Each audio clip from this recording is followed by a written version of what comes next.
2 or 3 years now. I'm super excited for this adventure because I'm doing some Hell's Rebels as well, which is an old Pathfinder 1 adventure that I've kind of used some materials to essentially remaster it into second edition. And a lot of people like that. And this kind of deals with the same sort of area of the world and the same sort of story, just kind of told from a different perspective in a different time. So should be a good time. I don't have a character to play. I will be playing everybody else as objectively and without, You are the world. without as You much play bias the as setting. yeah. I represent those who can't speak for themselves. But of course, we're joined by other people you haven't met.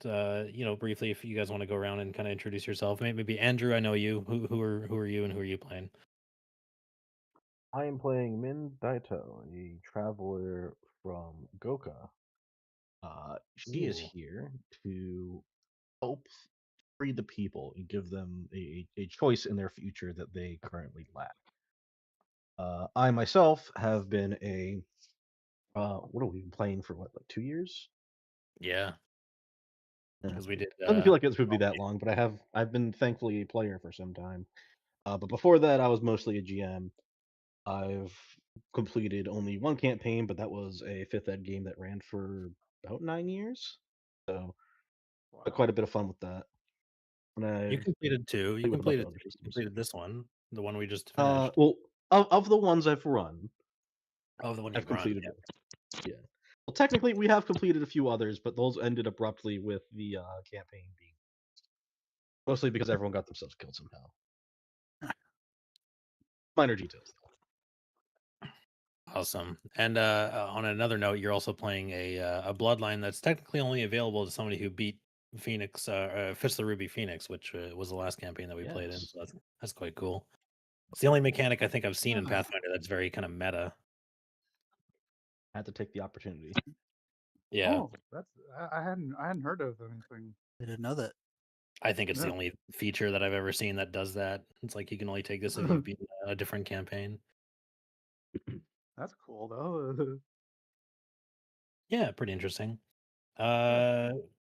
Bobby, who are you and who are you playing? Well, hey there, folks. Bob McGuire out of Texas. Go by Bob, Bobby, Robbie, Robert, Big Mac, or hey, you guy over there. I am playing the Tira Saruk.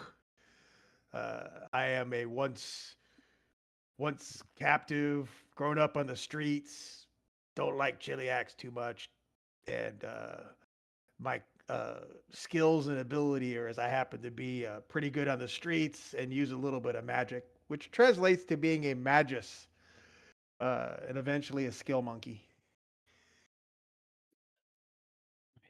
And I've been playing since the red box. Oh yeah, you Bobby's did old. mention that. Yeah, since the early 80s is when I started, and we were like, that was back in the day when we had to sneak out of the house to play because it was more taboo. It's like if you told your parents, "Hey, I'm going out for a drink," they were like, "Cool." Or if I'm going out to play D&D, like, "No, that's the devil's game." Oh god, I remember. Well, So now it is the drinking. devil's game. The Devil's Dice game. I mean, look at the game we're playing now. Yeah. Yeah. No. It literally is. Yeah. Like I'm sitting in a hotel room, and I'm sure they freak out when they walk in because I've got Myth Speaker one thing, which has got a big old Cyclops on it, and the other one is my Hellbreakers player's book sitting in here. So whenever they come in and look, they go, "Oh, I don't want to clean that room." Awesome. We also have Charles here. Who might you be, and who might you be playing? I'm Charles. I'm also from Texas. In fact, we learned that 3 of us are from the San Antonio area in the campaign. I am playing Sir Varen Ashmark of Imberhold. He is a very, very minor noble knight in Isger. He's the third born of the brothers, so his older brother is running the house and all their stuff with the nobility, and he decided that he didn't like the way it was run, and he didn't like the way that the people around him were treated, so he kind of snuck off into the background to subvert everybody outside of his household. He is a guardian, a human guardian. He will be played more like a champion, but he is a guardian. Oh, and I have been playing technically Advanced Dungeons and Dragons was out when I started, but we did go back and play um, the first edition as well, just to see what the differences were. Oh, well. What are the differences? Thaco? They were well, no, Thaco was in the whole thing Second edition. up to that point. Yeah, the differences were minor. Like I think the bard had different skill ratings on their thievery skills and stuff. There wasn't a lot of differences. I think monk was in first edition and they took it out in AD&D and then put it back in later. Barbarian too, I believe. There were Yeah, some differences, but it wasn't a whole lot. Those got put back in with Unearthed Arcana. Damn. Hey, I remember when the Bard was like a series of classes you had to take just to play it. Well, I'm pretty sure the Barbarian got put back in Advanced Dungeons and Dragons in the Complete Fighter or whatever it was, the Complete Fighter's Unearthed Handbook. Arcana. It came back Oh, in was that Unearthed before? Arcana. Yep. A lot of Yeah. that stuff came back in during that time. Well, I was like 15 or 16, so I couldn't afford all the books back then. So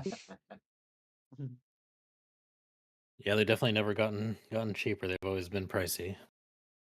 Yep. But of course, we're also joined by you, Jason. Who might you be, and who are you playing? I am Rukavar. I am a kobold thaumaturge.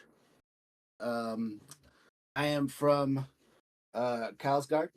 I was taken at a very early age, i.e., as an egg, by some some raiders, and raised by one of the daughters of one of the raiders, who then handed me over to the grandfather, her grandfather, who taught me all about weird things that go bump in the night.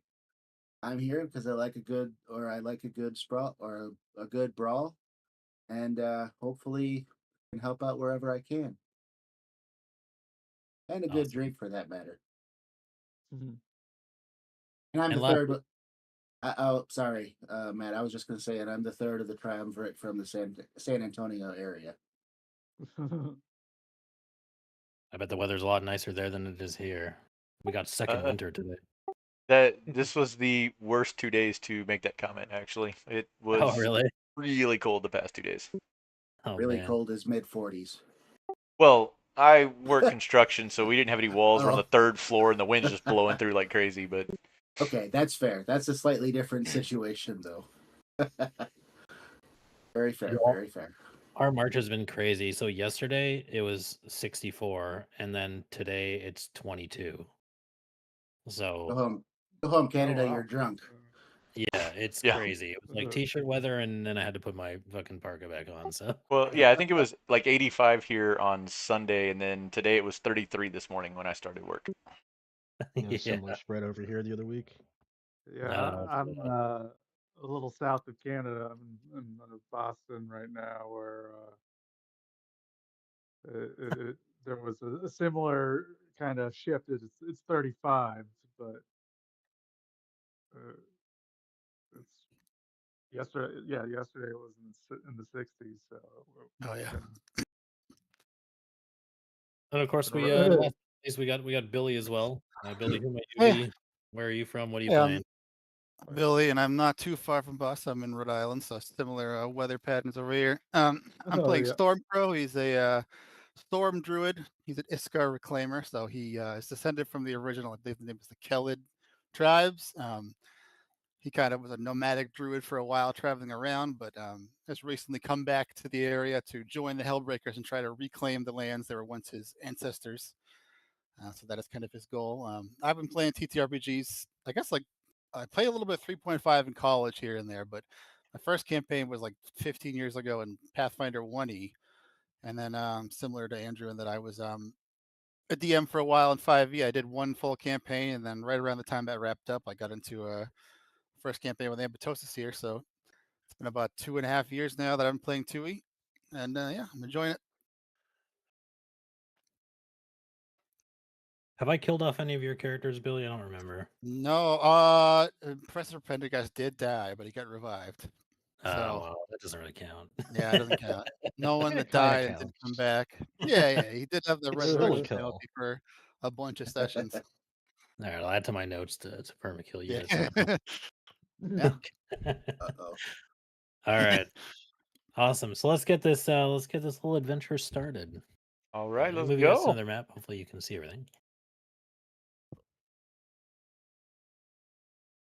And let's start off with a little bit of background just to kind of remind people about the story we're looking at. So we're in Isger, and Isger has always belonged to somebody else. Centuries ago, ancient history at this point, Taldor's armies kind of marched through these valleys and claimed the land from the Kelid people, who called it home since before recorded history, really. And when Cheliax broke free from Taldor, Isger was passed along just from hand to hand. Nobody really wanted it, and it kind of got folded into the new empire as a vassal state. And the reason for that is the river is useful. The Canerica River is particularly great as a trade route, but the people that were in Isger were just kind of like there, and there wasn't a whole lot historically that was of import in this area. But then came the Goblin Blood Wars. That was in 4697, so it's actually pretty recent history within a human generation. Hobgoblin warlords raised entire armies of goblins from Chitterwood and set them loose across southern Isger. Villages burned down, uh, families killed and scattered.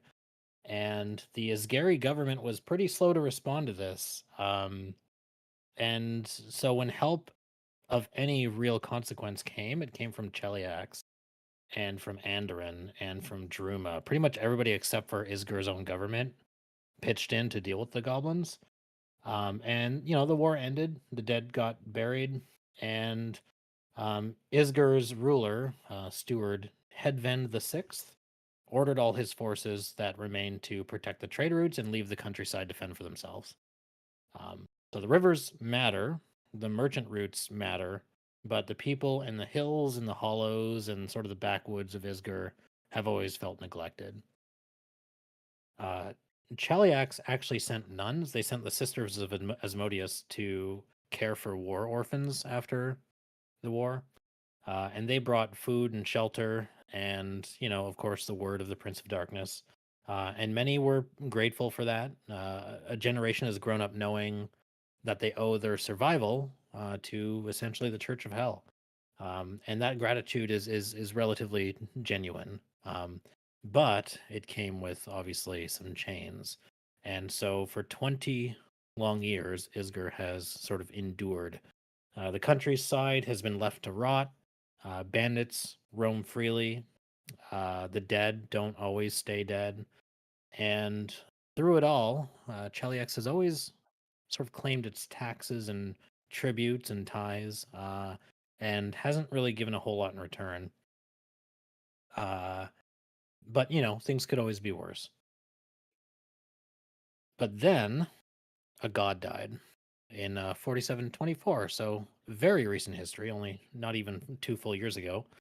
The god Gorum was assassinated, and his body was shattered across the world in pieces that people call war shards. They're essentially like fragments of actual divine power.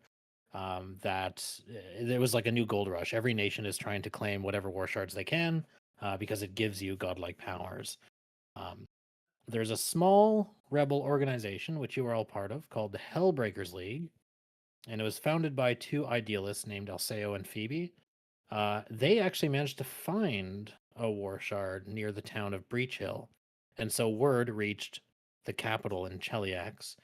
Hedvend reported it directly to the queen, and Cheliax, which had ignored Isger and left it to its own devices for decades now, suddenly was very, very interested. And so they sent the Order of the Rack in, which are a group of Hell Knights, essentially elite sort of stormtroopers that worship the idea of law at whatever cost. There's different chapters of Hell Knights that follow sort of different tenets. But the Order of the Rack is the one that arrived. They're the ones that are so closely associated with House Thrune, the rulers. And their sort of ideals certainly involve torture, so they're not good news. And they arrived in Breach Hill and demanded any information that people could come up with about the War Shard or the Hellbreakers League. And they basically put the town under martial law. Citizens were executed in the streets. People were tortured. They tried to find any information they could, but they couldn't find anything useful. And so other nations took note of this, in particular Andoran, which, for those of you who aren't familiar with the lore, think of them as essentially America adjacent. They sent in a diplomat, a retired general, a man who spent his entire life in service of liberty. And he came to Breach Hill to request that the Hell Knights stop committing war crimes. And so the Hell Knights killed him. The execution of this retired general sent waves across the Inner Sea. Andoran had an emergency meeting of the People's Council, and they essentially decided to send in a chapter of Eagle Knights, and they basically called it a military operation. It's not full-on war. They're just there to, get the body of their retired general and liberate the town of Breach Hill from these war crimes. Queen Abigail Thrune of Cheliax saw this immediately as an act of war, and war was officially declared. And so now we have a conflict that is now known as, I forget what the war is actually called, but there is a war going on now. Crisis. There was a battle that something took place in crisis. Breach Hill. It's called the Battle of Hell Knight Hill. As soon as the Andoran Eagle Knights came in, the Hell Knights retreated from Breach Hill and took up post in this place, Citadel Altarian. And they defended it. They actually had a diabolic dragon on their side. It was a whole affair. I think the battle lasted several days, and it turned out that the Eagle Knights won. The rest of the Hell Knights have retreated, and the dragon was killed. And so, for the first time in a generation, the town of Breach Hill, which actually isn't even on this map, but it's just kind of here between the word Isger and Citadel Altarian, is free, free of Chelaxian rule. But they're kind of like this rock in a tidal pool of Isger. The Eagle Knights are stationed there for the time being, and they're kind of occupying the blood-soaked fields of Breach Hill. And Andoran has promised aid to these people in exchange for that war shard. And that was 2 months ago. So now it's the fall. We're actually going ahead of time, which is unusual for Paizo Adventures, but we're in Lamashan, which is kind of like September, October. And the fields around Breach Hill are scarred with mass graves, scorched earth, but the town itself is very alive. People are putting a little bit of a festival on. Music, laughter, homes are being, repaired and rebuilt. Neighbors, visiting one another. The people of Breach Hill are free. Nobody really expects this to last very long, but it's a good time to celebrate because Cheliax is still technically in charge. That sniveling sort of leader, Headvend, he still sits in the capital, and the sort of foothills and backwater areas of Isger are still just as abandoned and dilapidated as ever. So there in Breach Hill, the Hellbreakers League is gathering support for what comes next. Their headquarters are here in Sarangallo, right in the smack dab middle of Isger. And there is a Eagle Knight who was injured in the Battle of Hell Knight Hill, who says he requires some assistance to travel the long roads to Sarangallo, because he wants to assist in the ongoing, war in what ways he can now that he unfortunately has lost his arm. He requires an escort to do this, and he has requested a small contingent of Hellbreakers to do so. And you 6 are it. You have your reasons for joining the Hellbreakers League. Some of you, I'm sure, were born into this conflict and kind of watched it kind of wither away. Some of you may have come from far away and chose to assist in this fight because, you happen to be at the right place at the right time. But all of you have answered the summons to meet this eagle knight named Ethran Howell at a tavern called Caden's Keg, which is relatively famous in Pathfinder lore. It's a place that serves as both a tavern and a temple to the god of freedom, bravery, and a very strong drink, Caden Kalian. And so we go now to that very tavern. The door is in front of you, and inside promises warmth and music and the sound of people who truly do believe that Isger is, at least for now, free. And the first to darken this doorstep looking for their contact in the Eagle Knights is this individual. Who is this, and what is she doing here at Caden's Keg? Min is here to A, find a contact, but B, also just to have a good time resting with the populace and getting to know them.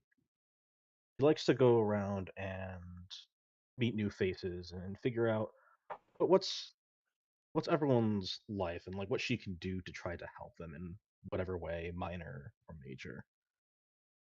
So she'll probably first, as I assume she's been traveling for some time, will probably go get a drink to rest herself before striking up conversation with any of the passerbys that come through.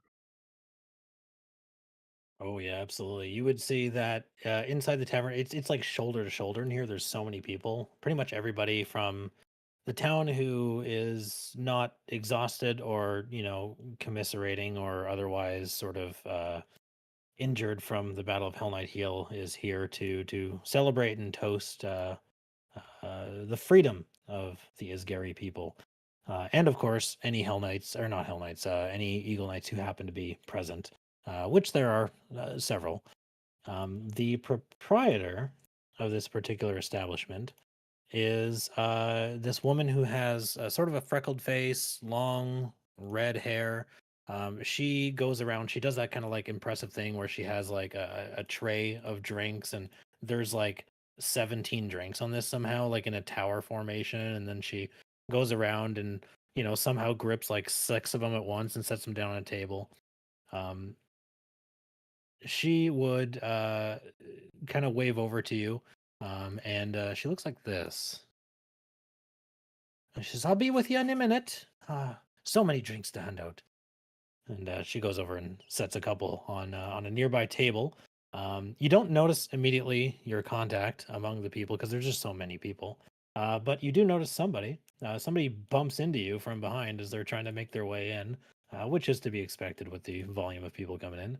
And right behind you, we have somebody who bumps probably into your waist. This individual, who is this? Oh, the kobold. Boy, I need to have a drink. What? Who are you? My name is Min. Me too. Oh, yeah, okay. Can I help you Where with a can I drink? get it? Yeah, just some ale, please. All right. Well, the well, I guess the waitress. I don't know if I should have a job title. She'll be right around in a moment. Yeah, Spotted us as I yeah. came in. I'll be sitting right over here. Name's Are you Rook. enjoying the Are you enjoying the festivities? Of course. Isn't that what we're on this planet for? To kill things and to feast and drink? Well, I'm not so sure about the killing things, but feasting and drinking is definitely a fabulous event. Okay, whatever. I go over and sit down.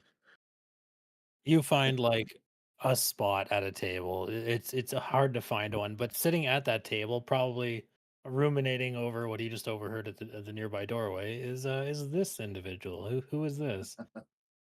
Oh, this is Stormcrow. He's a tall, imposing sylph elf of a man.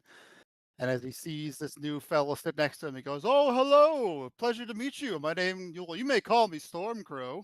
Who are you?" My Welcome. name's Rook. Let me get a beer before we Oh, no do much worries. more You'll see talking. Stormcrow actually has 2 beers in front of him. I always grab 2, but I can get another. And he'll slide one over to you. You are now my best friend. I Oh, start yes. drinking. That didn't take much. And we'll kind of raise her staff as she has not yet received a drink. Like that Just art. go, Min Daito, at your service. A pleasure to meet you, Min. You all notice each other has maybe like the pin of the Hellbreakers League, which people are proudly showing if they're a member today. It's not something that you would probably openly show in the countryside of Isgur, given that the Hell Knight Order is kind of scouring the countryside for any Hellbreakers. But here, people kind of proudly display their allegiance in Cadence Temple. And also sitting at this table is this individual. Who is this, and what are they doing there? More like a gnome than a halfling. Oh, hello there. I see. You are all waiting for the contacts yourselves. I am Liam. It's a pleasure to meet you. I'm excited. And I'm Rook. This is Stormcrow, my friend. Yes, pleasure to meet you. My name is Min. He's Pleasure to meet you as well. he's he's a halfling actually, so he's about 3 feet. Is he? Yeah, It's for good to see sure. him sitting down. What? It's just a Yeah, good for thing. sure. What's it to you? And he's wearing these kind of muted red robes, and you see a kind of deep bronze breastplate, and at his side is he's got a mace, a morning star that is actually painted with red. The head is the star itself is red, and the haft is green. And it's kind of not really like artisanally done, but it looks like he did it himself. He's got a big old satchel. Some drinks are just haphazardly placed on the table in front of you. There's far too many people to like take specific orders, so they're just kind of passing out the taverns, like whatever they have, kind of tapped in as far as kegs go. But as Bryn, the cleric and proprietor of the establishment, sets down just like 7 drinks in front of the table, you see 2 other figures begin to sort of cast a shadow over the table. I'm sure. The first of which, and probably the largest of which, is this individual. Who might this be? I be Rook. Nice Last name words. Nateris. I'm guessing that each of you are here for the same reasons we are. And he's Nateris is definitely looking around and positioned himself so that his back and he's watching the front. He's very seems to be on guard at all times. And I imagine you're the ones we're going to be working with here, the captain and I. That would be correct. And you're safe among friends here. Here, have a Yes, drink. take a And load she's up. gonna make Yes. sure everybody gets a mug before she does. And Liam takes it with both hands because I feel like the mug looks a lot larger for him. I'm gonna stack 2 of them. And standing there as well is this individual. Who might this last jovial participant be? Oh, well met. My name is Baron Ashmark.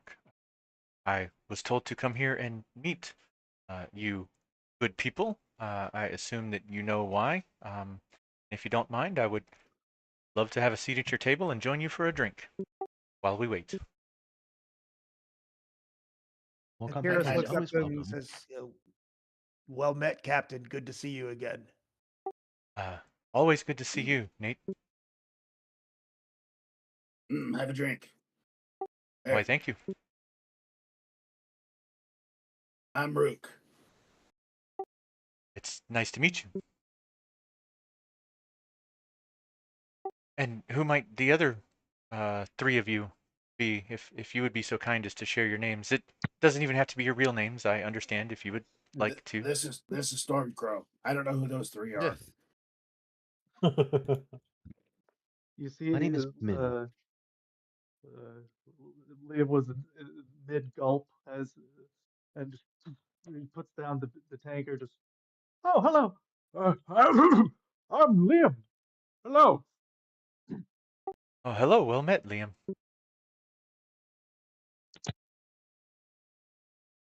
Perfect. We are all fast friends, it seems. Oh, Well, I imagine we're working for the same group. Let's put it that way.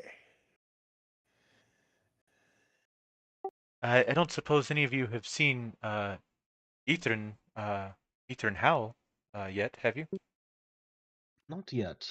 I've been keeping an eye out, but until we find him, just having a drink is no problem. I need another mug. Maybe we'll find him at down there. it seems they're One could simply hope. dropping them at the tables. Yes.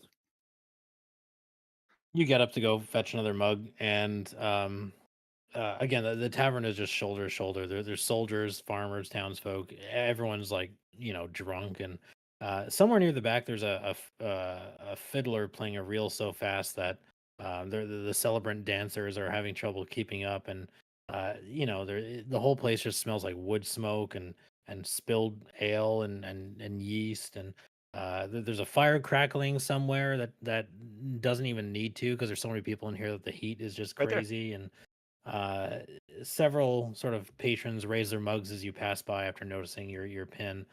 Um, Across the room, though, you do spot a figure that is difficult to miss once the crowd parts just the right way for him. It's a soldier, an Eagle Knight. He's wearing blue and black and the golden breastplate that you would kind of expect, and he has a single golden eagle shoulder pad, like you call it. And there is a small crowd of well-wishers kind of pressed around his table, uh, buying drinks. And you notice immediately that this person only has one good arm, because the other one, like his sleeve, is pinned at the elbow.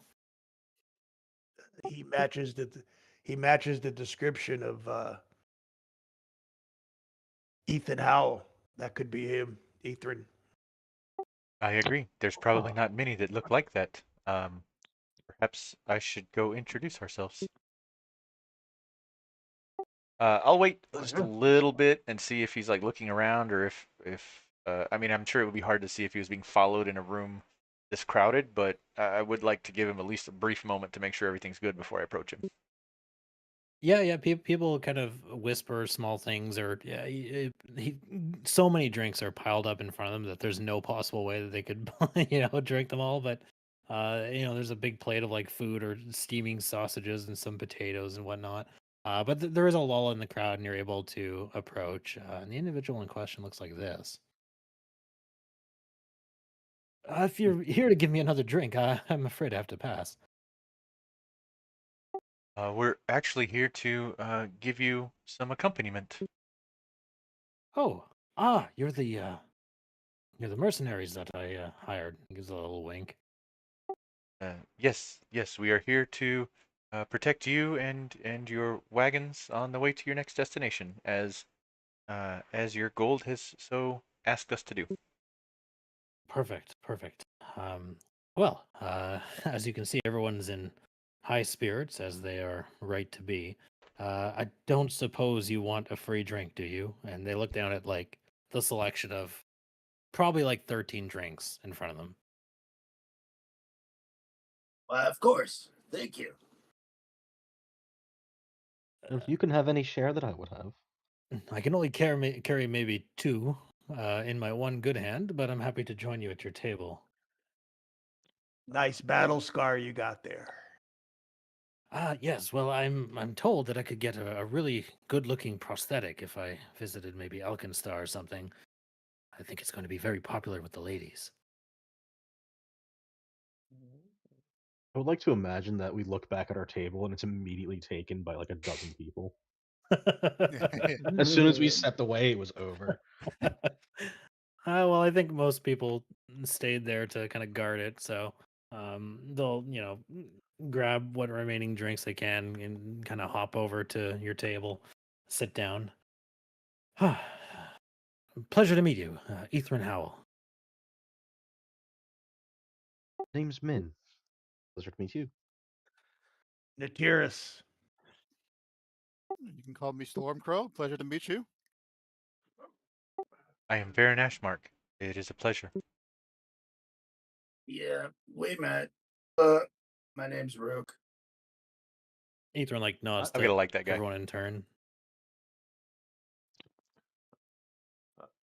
Do you have enough space at his Hello, table for us to sit? Well, I imagine they come over to your table, but Okay. there's enough room barely for everybody to sit. Cool. I imagine some of you are quite new to the region, but were any of you on Hell Knight Hill? I was not. This is my first excursion into the region. Be glad you weren't there. I saw it. I did see. I managed to I've dodge heard the whispers on the dragonfire. streets. I've heard the whispers on the streets about it. One hell of a battle, from what I understand. Glad you came out victorious, though. Well, victory has its consequences, of course. Shakes their, missing sort of shoulder. Managed to dodge the dragon, but had a bit of a skirmish with a pair of Rack Hell Knights. And, well, you should see how they look. That's a good one. Did you smack him with the other end of your arm? I picked it up and gave them the what for.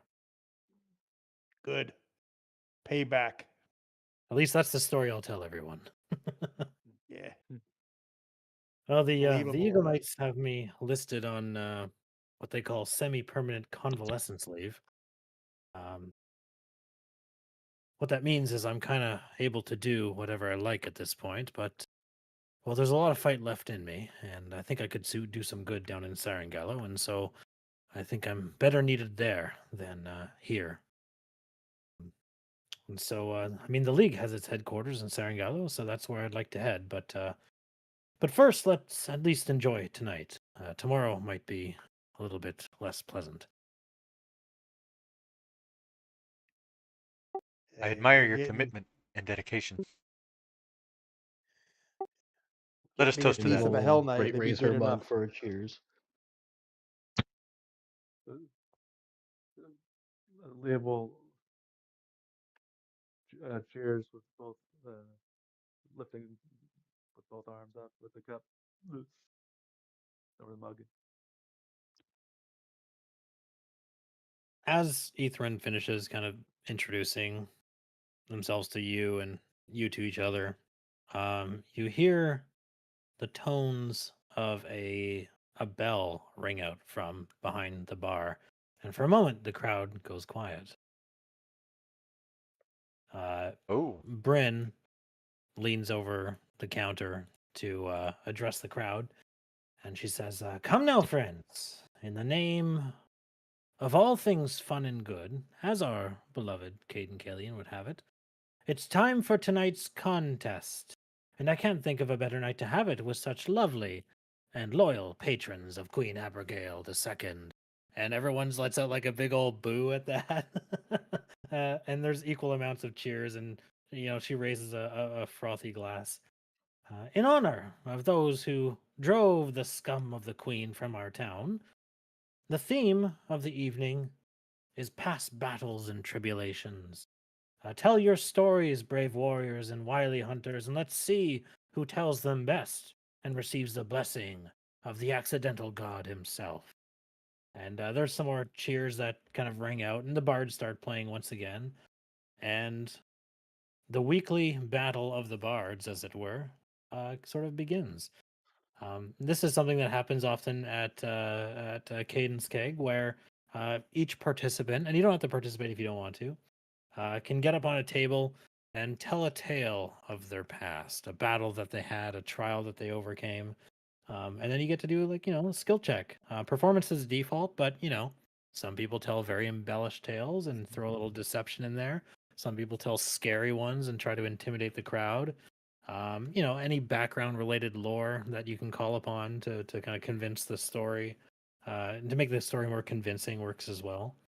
And this could win you the fabled prize of the evening. And Ethan looks across to all of you and says, "Go on, then. Someone should have a good story to tell."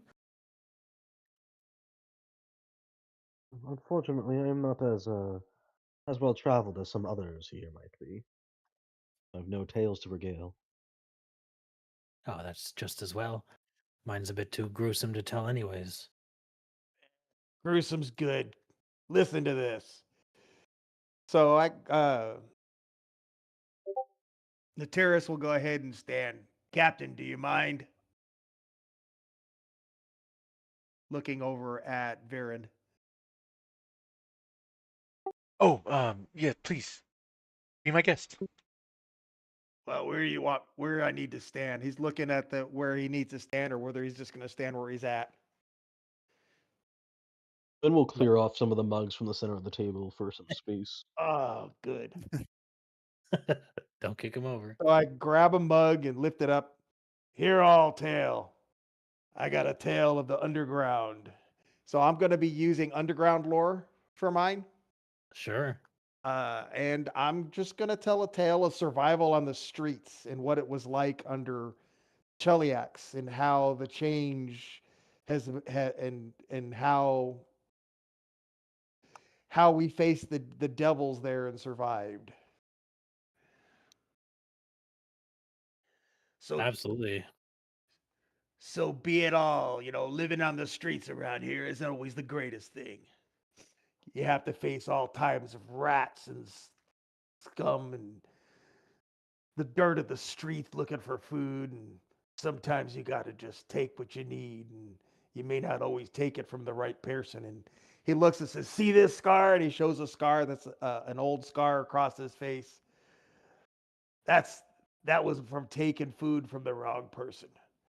Them hot hands hurt. So I'll go ahead and do my little check then. Absolutely. Let's see here. I gotta figure out how to get to the skills. No. That'll be on your Found it. 6. Yeah. No.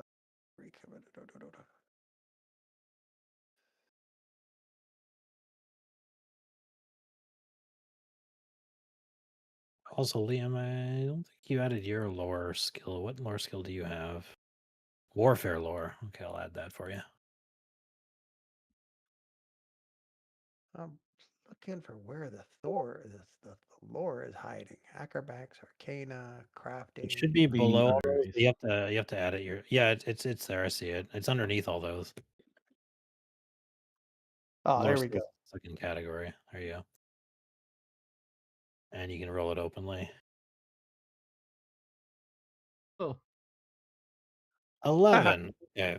So you start telling this story. Some people give some light applause, but it's people are used to these kind of stories, and it doesn't seem like you've turned the crowd as much as you might have expected. I finish with hey, just have a drink, and hold my mug up and turn around. Yeah, they weren't very receptive. Ethan says like, "Oh, it's okay. They've heard all sorts of strange tales." At this, you see an old man kind of gets up on a table. He looks like he's completely kind of drunk off his rocker. He's like in his 60s. He's got these like calloused hands. He looks like a farmer. And he follows you up with saying, "Well, I don't have a battle story like that. In fact, I never swung a sword in my life, but when the Hell Knights came to my farm looking for harbored dissidents, my wife, Bessa, told them to their faces that the only thing we harbored on our property was a wild barn cat. and they tore that barn apart looking for rebels. Didn't find any rebels, but they did find the cat, and the cat won. And the crowd goes like a little crazy at that, and someone yells like Tebessa and the cat, and mugs like slam on the table, and they take some drinks, and he nearly falls off the table as he lands back in his seat. Ethan's like, "Oh, we got to do better than that. Someone's got something, surely." Ooh. I'm not much of a tail splitter myself. I could try, I suppose. I guess Stormcrow will do the same. He'll get up and, again, he's not the best speaker, so we'll try to start telling a story, and he'll tell a story about a time when he fought a giant bear in the middle of the woods. And it turns out that after fighting for quite some time, they realized that there was just a big misunderstanding, and the two of them had a nice laugh about it and a nice pint of ale. And he sort of stops and says, "That can't be right." Well, we worked it out. And he kind of just trails off from there. Forget what he's saying.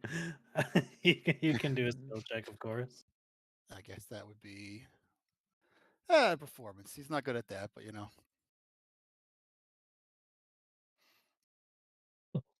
Oh, he's boy. really not good at that.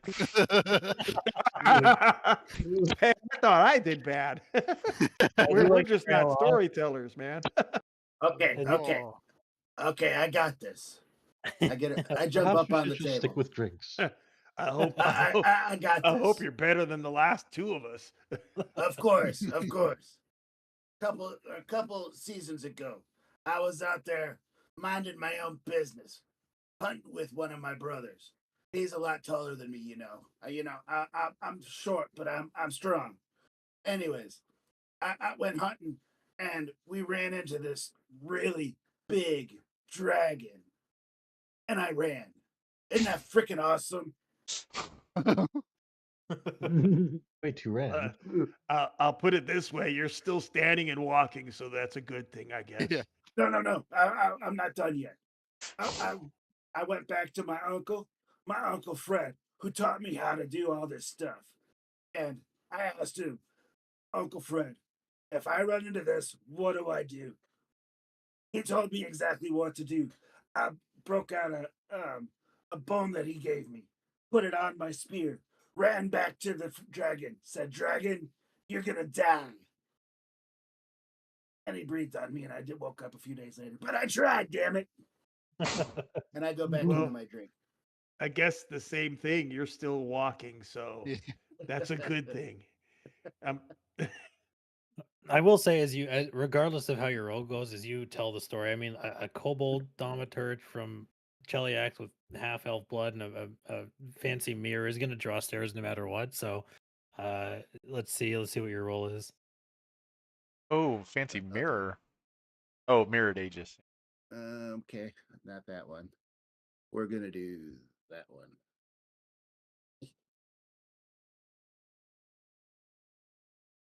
Oh no! Oh man, it is not going great today. Oh man.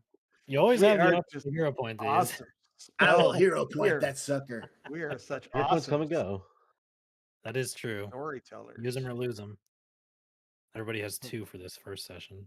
Oh man. Oh yeah, went up a point. 2 points. Oh yeah. Damn. Well, I'll just put it this way: I like the story, but I'm easy to please. I actually like the other guy too. Stormcrow was really good. Oh, thank you. It gets some applause, but once again, it doesn't seem like the kind of response that you might expect to win the night with. At this point, a gnome pops up just semi randomly on a table, maybe somebody's shoulders. Extremely drunk, wearing a helmet that's way too big for them. And he kind of launches off someone's shoulder onto a chair, and nearly topples over and kind of steadies himself and says, "Right, so there I was, middle of the battle. Hell Knights everywhere. I'm talking everywhere. And the dragon, the big fire one, it's coming at me, like personally. And someone shouts out and is like, "Dude, you were in the supply tent." No, I was near the supply tent. That's different. Anyways, dragon looks me dead in the eye. I looked it dead in the right back, the dragon. And I say, "Not today, you overgrown salamander." And then it flew away. Fight someone else because of what I said, what I did. I did that. You're welcome. He takes a deep bow and the helmet falls off. Only one person claps. Clap, clap, clap, clap. It's What you. a I lean over to story. I lean over to Ethan and kind of nudge him in the ribs. Do you really think any of these guys looked at dragons the way you did? You Yes, you'll Anyone see else that got it? Liam's a bit rosy cheeked and swaying a little bit. He still it doesn't look like he's gotten far in the mug, but fortunately, he's doing his best. And he just stands up and he just talks about this.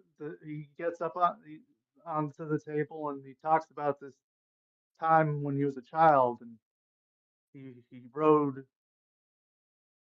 a turtle down the river and he's going to give his best performance while trying to use balance on a mug. Well, use a knocked over mug as a rendition of the tortoise or the turtle. He keeps switching it up in between. It's a turtle first, then becomes a tortoise halfway through, and so it's a performance then. Performance, deception, or intimidation, depending on how you're, telling the story, Hmm. or a lore skill if it's appropriate for the story. Ugh. I think it's gonna be.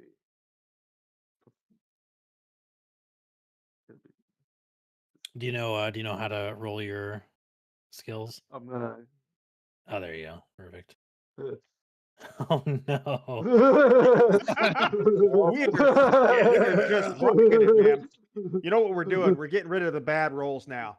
That's Very cool. yeah, perfect. No, I think maybe Min will give this a shot. Min, you get a stroke of luck at the last one because you have to follow up the act of Win, this half elf in like a parched, like tanned looking traveling cloak, and she kind of like gets up on the table. She says, "I have a story. I wasn't actually at the battle.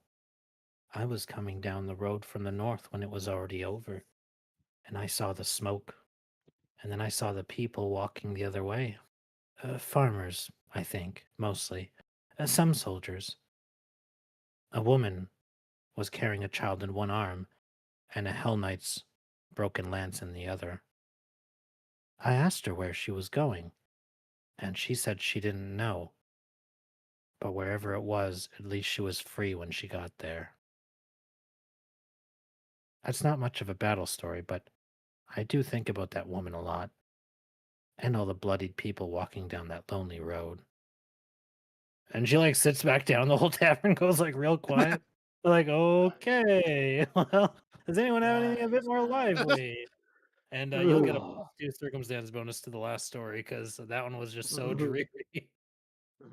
I feel like, I mean, I want to go for the role, but I feel like Min would be inclined to go comfort that person rather than try to tell the story. But I just for the sake of attempting, um, she'll stand up atop the table and try to re-raise the spirits of the tavern, and will recount one of the great battles in the tournament of the Ruby Phoenix that she definitely attended and totally was not old enough to go to.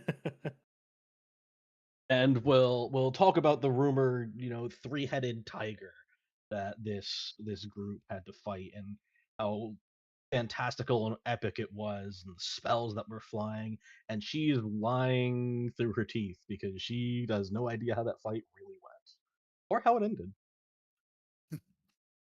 So we'll give that a deception to see if people pick up on that.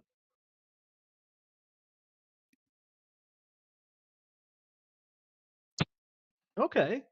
Hey. What did you get? You got a 17. That Nice. is 17. Ah! well Yeah. done.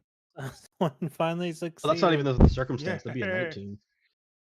Still just a regular success, unfortunately. Ah! I'll But Hey, that's better than the rest of us. yeah, absolutely. Yeah, he Way actually got a That story double-digit was number. awesome. Yeah, that's true. Actually, I believe that's the first double-digit number of this entire campaign, huh? Well, I started with an Yeah. 11. No, But it your was only 'cause total of was an 11, but you rolled a 5. Yeah, that's That's true. true. Yeah. No one's, That is very true. I don't like him anymore. You tell the story, and people start clapping. People haven't heard stories about the Ruby Phoenix tournament, maybe ever here. And so it's a bit of an exotic story, and there's a livelier response, some hooting and hollering, you might say. Someone has like a wistful look and is like, maybe I should join this tournament. And that is that. Some people come over and ask you some questions about it, but other than that, the evening sort of starts to wind down as other tavern goers give their stories and whatnot. Uh, did everybody get a chance to go, or was there somebody who hadn't gone? Well, I hate to lower the mood again, but yes, I do have a story if you'd like to hear it. Oh, there you go. Go for it. Story. Yeah. I was riding the South Road out of Emberhold when we found the caravan. Burned wagons, bodies in the mud, and devils picking through what was left like it was a market stall. There were 3 of us and 6 of them. My squire asked the plan and told him we're late, but we're not too late. We can try to save what's left of this caravan, but we can't just charge in because that's how you die. We circled around and we watched these devils pulling this little girl's body.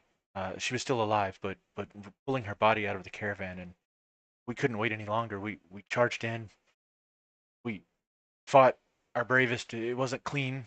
Fights never are, but um, when it was over, the devils had flown off, and we had saved this little girl's life. She asked me if I was a Hell Knight, and I told her no, because Hell Knights make examples of you, and I just want to get you home safe. We didn't stay for thanks. We didn't need it, but I think all the time of that little girl and how running into the fight might put you in danger, but it might make not only the difference in somebody's life, but give them their life entirely back.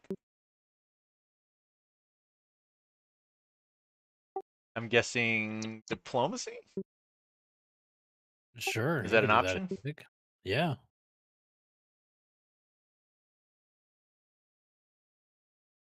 Ooh, that Oh, is yeah. a success as well. Nice. People start listening very intently to your tale. The bards kind of quiet their songs a little bit, and some people get all teary eyed as they listen to this, and you seem to have moved the crowd with your story as well. That was sad. Most of my stories are. That's why I didn't lead with it. You want a drink? I want a drink. Yes. Several drinks would be good. Okay. I would love to sit here and watch you drink, but I've had 2 already, and I always need to be prepared just in Mm. The Liam contest kind of got comes to a hiccups. close. I was just gonna say the contest kind of comes to a close, and people kind of go about their regular sort of patronage of one another. And although none of you have necessarily won the entire contest, you've certainly moved the crowd.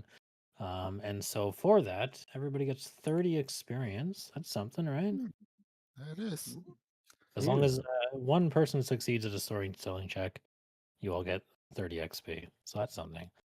And for those who did succeed, Bryn will come over and thank you for your service in battles, either present, past, or future.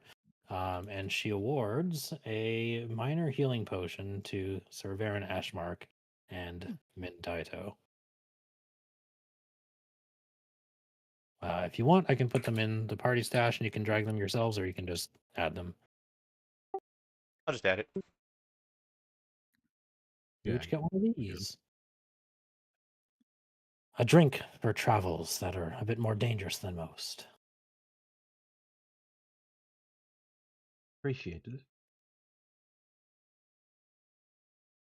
And then once again, the tavern gets quite cheery and loud, and people start, chatting amongst themselves, and many drinks are had. You hear a light snoring under the table. That's me. Ethan says, "Well, I'm very tired after all that. We can meet in the morning to discuss the journey to Sarangello. Um, Bryn assured me that you've all been given lodgings at the Great Dream House. It's the temple to Desna here in town. But there's also the Wizard's Grace. It's a local inn if a temple isn't really to your,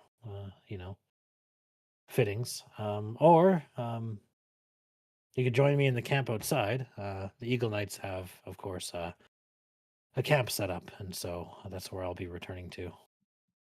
Is there beer? There's way too much of it." Oh, I'm perfect. there. Could we meet you in Enough your of it camp in the here? morning? Yes, the outside of the camp on the road where we'll meet. Actually, let's meet near town hall. That way, there's no ambiguity. Which town? This one. Okay. Okay. All right.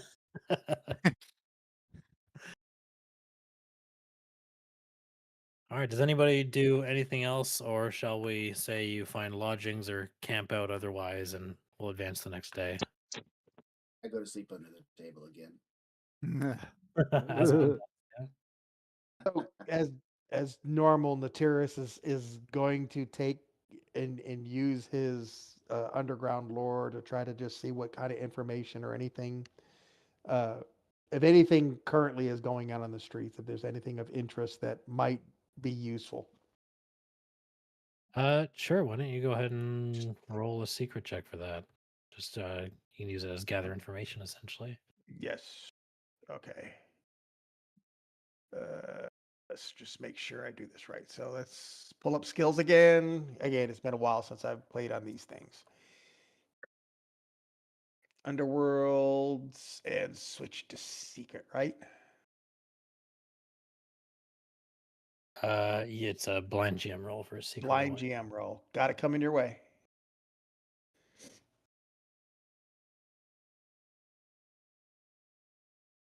Okay. Um, so you pick up a vibe around town, I guess. The celebration that's happening in Breach Hill is definitely genuine. But everybody in Breach Hill is kind of drinking because they're relieved. And there's sort of an undercurrent that people are also afraid of what might come next. There's a handful of people that you see outside that aren't celebrating at all. They kind of like linger near doorways, and they're kind of watching crowds and things like that, but they're not really joining. Um, Most of those people are probably, you notice, people who did well under Hell Knight rule, like merchants or like landlords and whatnot. They wouldn't be like causing trouble, but they're watching carefully because war isn't great for them. Um, that's really all you kind of pick up. Okay, cool. I think Min's actually going to try to seek out the other lady who told the incredibly morbid story and see if there's anything she can do to help her. Sure. I think Liam will go for a walk around town just to walk off. He's not usually used to drinking those portions, so he's going to walk around town and kind of actually uh, take a look at the just kind of look at a layout and see if there's, I don't know, anything that sticks out, like in an unusual garden or something Yeah, like sure. that. You can give me a perception, like a secret perception check if you're going around looking for anything that kind of is unusual. Um, for you, Min, finding Win wouldn't be the hardest thing in the world. You don't find her in the crowd that's like kind of disappearing from the tavern, so she must have like went outside. And so you find her like behind the tavern, kind of away from all the hubbub. She's got her like traveling cloak pulled around her because it's autumn and it's pretty chilly outside. But she's not like crying or anything. She's just sitting there with like a cup balanced on her knee, and she's just kind of watching the tree line of town. She turns back and says, "Oh, you're the one who told the story from Goka." Yes, a little more fanciful than the one you told, but I could feel you were hurting behind it.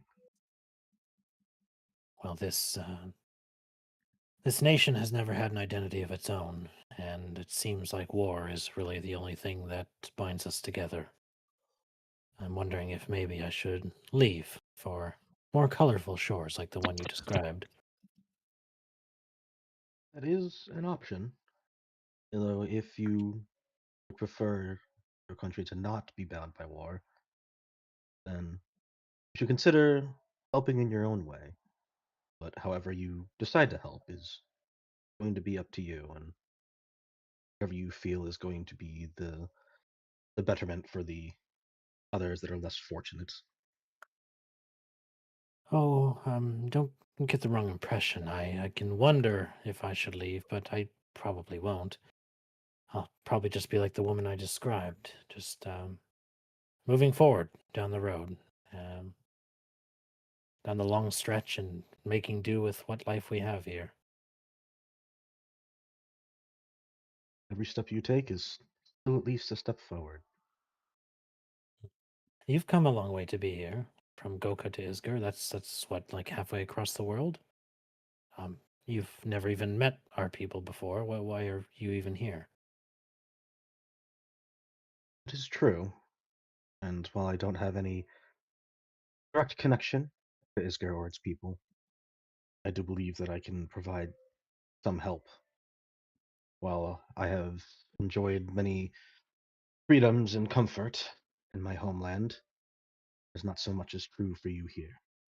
And I feel that it would be improper for me not to do my part to help. Well, thank you for coming to check on me. You didn't have to. I'm fine. I'm fine. It's been a while since anybody asked, so thank you. Well, if our paths do cross again, as you'll be heading out in the morrow, I'll Oh, check in on you, see how things are going. I was wondering, um, do you happen to have any of those funny little paper animals from Goga? We had a merchant travel by a long time ago, and my son quite liked them. I too. And she's gonna shuffle through her pack, and she's gonna pull out what looks like kind of like a stack of flattened but like previously crumpled papers that look like they've been used and like reused multiple times. There's no drawings or anything on it, but you can see like many different folds and creases on them as she will uh, kind of tell a short story of let's see, I can't think of any off the top of my head, but say just like a local special unique bird to the Gokin region, and we'll start assembling a figurine out of paper of that bird. She regales them before presenting it, the gift. Thank you. You work so skillfully and quick with your hands. Yeah, you must have done this a lot. It's a hobby of mine, and a calming. Well, I will endeavor to reverse it and learn how to make it myself then.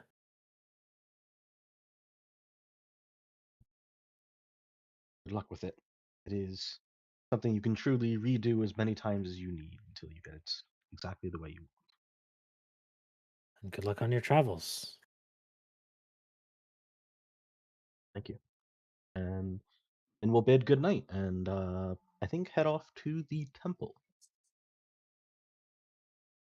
All right. Liam, you wander around outside, but besides, Breach Hill being in a bit of a state of disrepair, given that the first sort of bit of battle took place here, and given that most people are just kind of celebrating in the evening, there's nothing really interesting that's kind of like stands out to you as far as the crowd or points of interest beyond the ones that were already described to you. Okay. I think Liam would then kind of just probably rest at the temple. Sure. What about the rest of you? Anybody else do anything crazy tonight? Varen will head off towards wherever he's laying his head tonight, but he will spend a good hour polishing his armor. It's his ritual that he does every night before bed. Most knights of his stature would have a squire do it, but it's too important for him to rely on anybody else.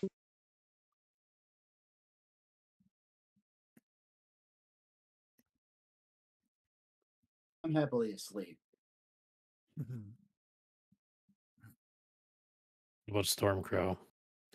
He's going to that place where there's too much beer. He's gonna keep partying. The war camp? There's always one. Absolutely. Gotta get prepared for the adventure. Right, Party all Bobby? There's night. always one. Natarius is probably hanging out with him, but Natarius is not exactly. He's still. That's where he's spending his time trying to gather information. So Oh, he's yeah. hanging out, but at the same time, he's not drinking as much and just paying attention to everybody that he's partying with. So how much of that can you drink? Oh I well, I haven't I seen don't know. people drink that much water. Well, as an elf and as a big man, I mean, I lose count usually. Usually, I pass out before I can keep track. So the Does it Mountain really Dew matter bottle. what you drink? Oh, that's weird. I mean, not really. Helps me sleep, I guess. I find this stuff here Probably rather should have muted for weak. that. Sorry. I like a little bit of kick and a little bit of nasty taste.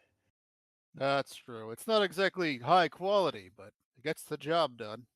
Oh, I'm not talking quality. I'm talking about the stuff like out of the gutter. Don't need the gut. You don't need the quality. Quality gets too weak to me. I think it's Ah, the that's rotten true. stuff off the street. You find some guy with a still on the side. That's the best. Oh, well said.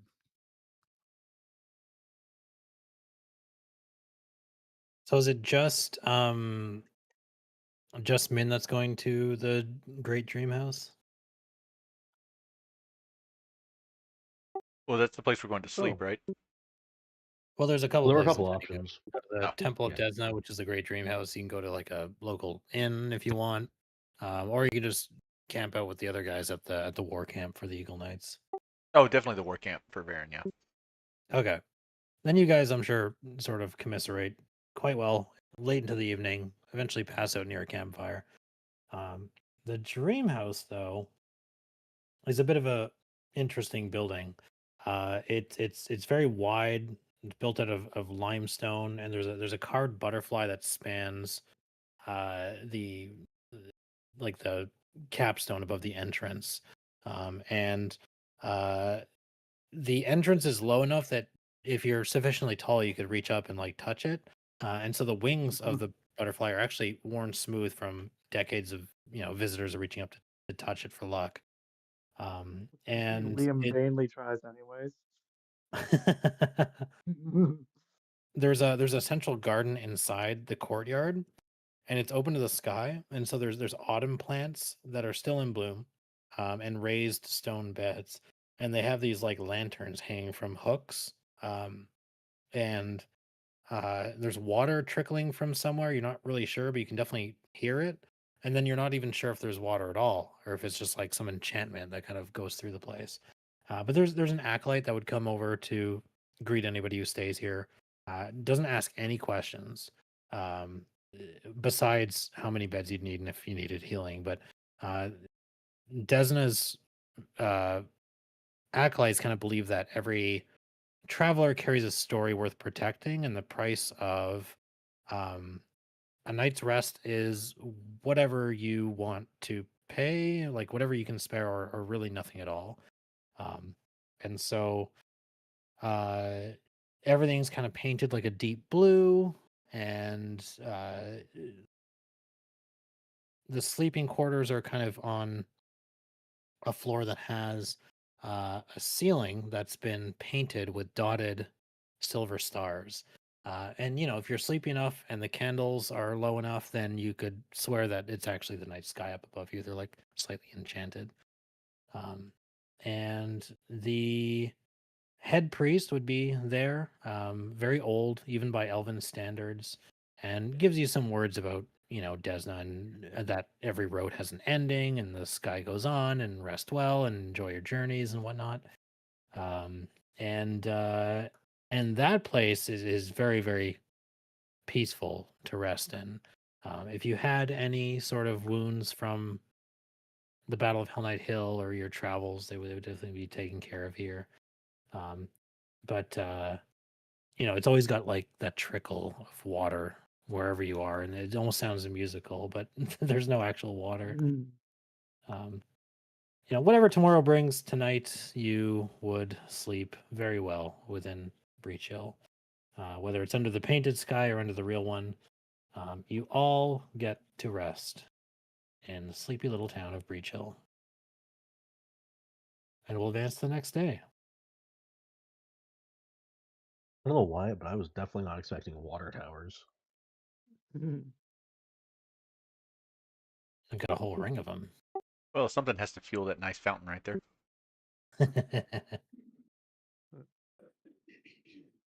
All right. So the next morning is cold and gray, and apparently it's drizzling a little bit. Thick clouds that kind of threaten rain. The celebratory mood from yesterday has kind of started to drift away. But all of you managed to get up, whether you're hungover or not, and you've been told to meet near the town hall for your companion. And preparations will be made to leave towards He's not going to be there. towards Serengalo. And so I don't think this map for you guys really shows much of anything, so I'll just reveal some things. Oh, Breach Hill's Off, you actually got northwest. Breach Hill here. Oh no, it does show it. Okay, I thought it was like hidden. Yeah, we do see named spur, but Oh yeah, no, You can see the points of interest. Okay, cool. So yeah, so Breach Hill's here, just at the foot of the mountains, and your destination is going to be Serengale here, right where all the rivers start to split. Near the town hall, a crowd has gathered around a freshly posted decree. The crowd is kind of parting just enough that you could squeeze your way in if you're curious and see it. The document that's been posted on the town hall has the seal of Steward Hedvend VI, and it seems to offer bounties for dissidents and revolutionaries, in language that's so broad that it could mean pretty much anyone who ever said anything bad about Cheliax or the Queen over a mug of ale. So the citizens here have kind of gathered up. They seem to be kind of protesting it, from what you can understand. Their voices are kind of carrying quite far. And others are starting to just go about their daily business, and they're hurrying past with their their heads down a little bit. What do you guys want to do? This doesn't seem to involve us at all. Maybe we should get on with our task for the day. We have not come in contact with with Eagle Knight yet, have we? All right, we have a like encampment of Eagle Knights outside the town, right? Yeah, You but do. It's starting to sort of, dwindle, but yeah, you do have an encampment of Eagle Knights outside town. Not sure what to think, but it feels odd that that's getting posted when there's a group of dissidents outside the town right now. True. I'm not Interesting. sure that they count as dissidents. They're actually from another country. They're Yes, that'd be foreign or agitators, I believe. Oh, I doubt they would turn down a bounty for Eagle Knights. Also, Stewart Headman the Sixth doesn't have the greatest military. It's not like he could come in and actually take these Eagle Knights in. But there is some implications here. I invite anybody who likes to roll a society check or legal lore if you have that. I don't think anybody has legal lore, but I will roll society. I too. Have nice. diverse. Good roll. It's a good roll. I You forgot can to add freely diverse you can do lore. it openly, it's fine. oh, this didn't blind GM roll. You can do it openly. I don't particularly mind. Oh, there's my single digit.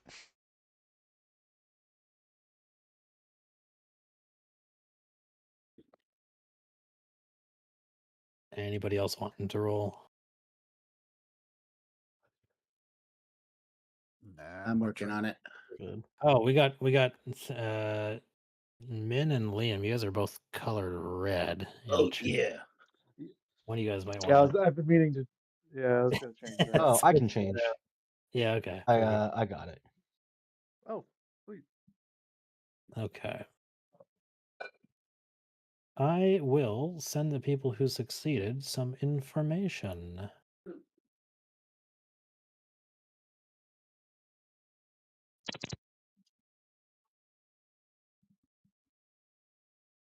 Haven't gotten any Mm, information. My 8 didn't succeed. Okay. This is. I see. This is quite alarming. This. I'm gonna take a look around, see if anyone else is realizing this too. Like, how many people are coming to the same realization? And then, particularly Ashmark, I'm going to send you something as well. Ooh. So my 8 did succeed.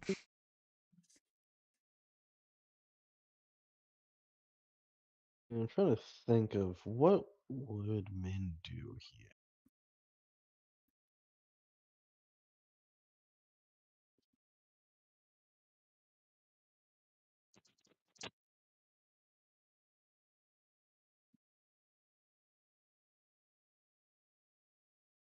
Sorry, I was just typing something out for you. Okay. So I kind of lean forward and nudge Viren, and I pass on what I'm realizing and say, "Hey, this might be an opportunity."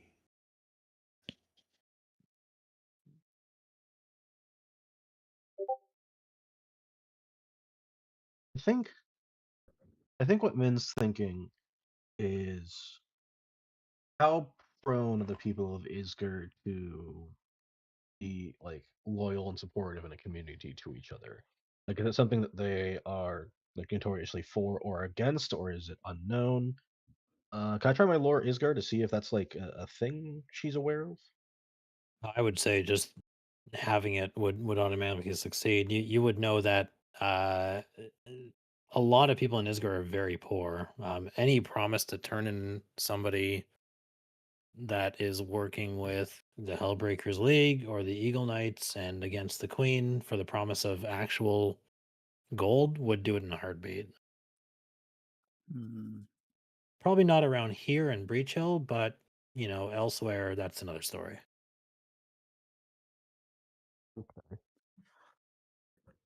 There could be who suffered a lot of damage here in Breach Hill, and they know what happened at the tavern yesterday, and that could cause problems down the road.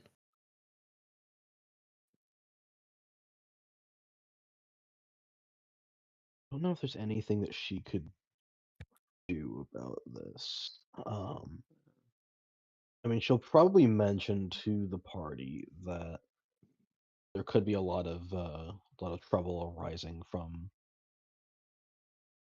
this statement. People could be in danger, but she's not sure if there's any way for us to actually act on it effectively yet. That's fair. A few minutes later, Ethran will arrive. He has a wagon and a horse, which he's purchased for the journey. So he'll arrive just outside, the front of town hall. Takes a moment to go and see what the crowd is kind of gathered up about, and then comes to meet all of you and says, "Good morning. This bounty on that board over there changes things.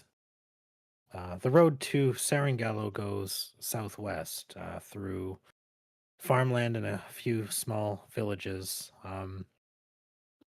We'll need to look like ordinary travelers in the face of this bounty. I assume it's been posted in those villages and towns as well. I think I'll hide my regalia. I suggest you do the same, with anything that marks you as the League. I don't think anyone in Breach Hill will turn us in, but out there, I can't really promise the same." Hmm. Okay. I think. I guess. Yeah. I guess Ben would ask this in character. Are any of you potentially notorious in this region? Might be recognized easily. So, I'm recognized everywhere. so Varen himself would probably be recognized by a few people, but more like the middle station nobility types, not probably farmers or whatever. And as long as he doesn't have his heraldry on, he's probably relatively inconspicuous. As long as he's not at a court or with his heraldry. Rukvar, I could help you blend in and potentially avoid any unnecessary attention that we may encounter, if you allow me. Give me 1 second. I take off my helmet. There, nobody will recognize me now. Hmm. Oh, okay. What do you got? Min will pull out from her bag, just like a variety of cosmetics, like fake hair, as she reveals the contents of her disguise kit. Oh.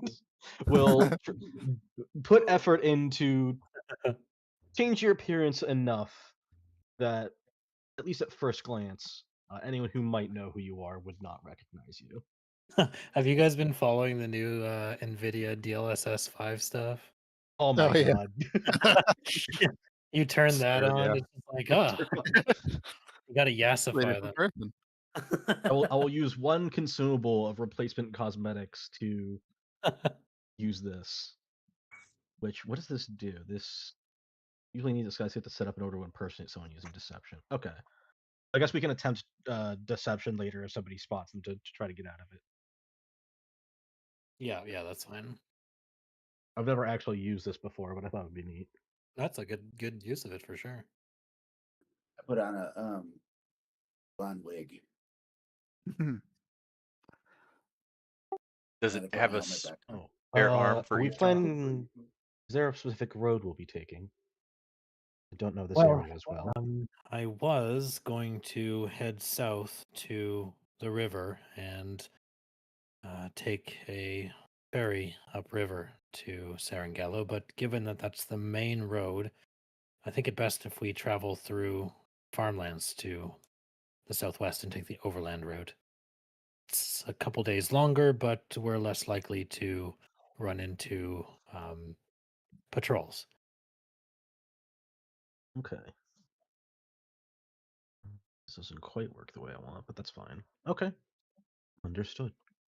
I think that's a Should good idea. be roughly 5 days of travel, maybe 6 if the weather isn't on our side. Do we have adequate supplies for everyone? Oh, I have plenty of food and drink for the journey. You don't need to worry about that. Just worry about your own supplies. Excellent. From Breach Hill to Any Seringale, it is 500 miles. That seems excessive. Is that That's like small. yeah. So that video I was watching that I posted earlier said the Chitterwood down there is the size of Oregon. So Oh yeah, I heard of. I actually did watch more of the video, and I How saw that large is part too. Oregon? I mean, Roughly it's 360 miles by 260.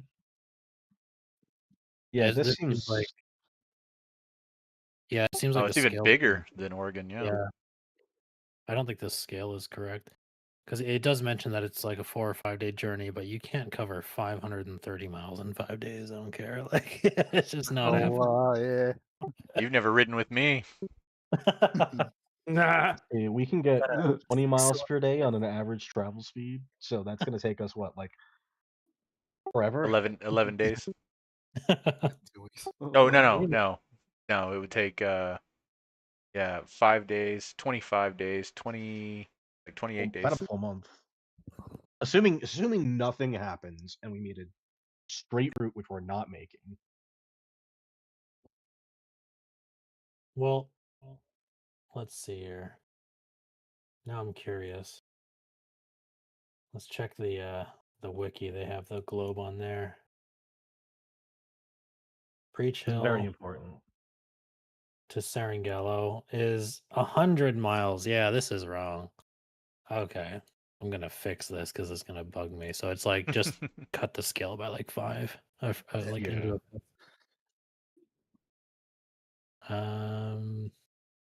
grid scale 178 divided by 5 is like 35. Sure, we'll go with that. 1 unit is 35 miles. All right, is this more reasonable? Yeah, okay. There we go. Yeah. Okay. Now that that's been solved, my map was incorrect. I thought we had to go much further than we did. It should only be a 5-day journey. Look at this wagon, it's packed. It's just packed to the brim with rations. Yeah. It was a capital M. I thought it was a mega mile, but it's just a mile.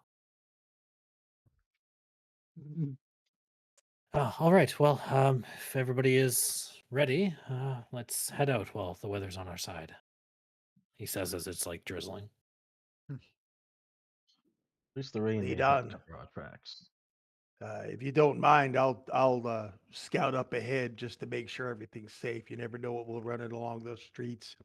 As long as we know the route, I'll keep ahead. Right, sounds good.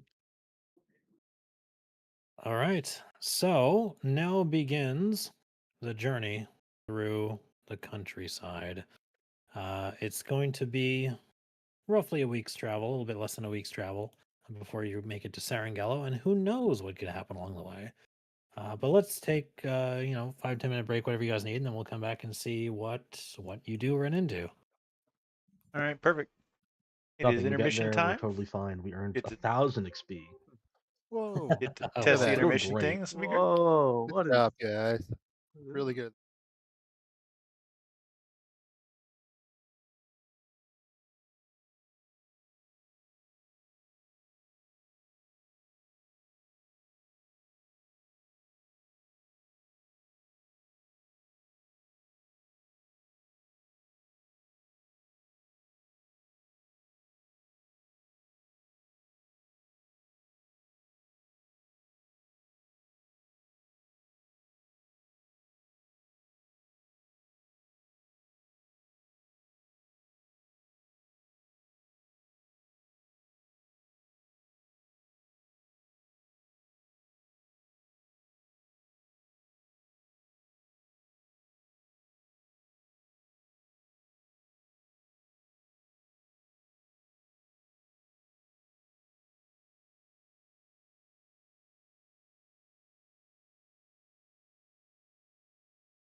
That makes him a little sad, but he And we're back.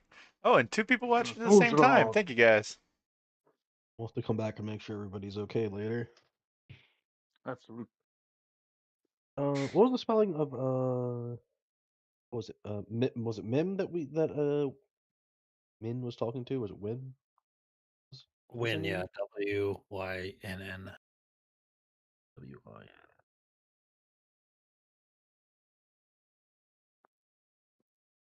All right.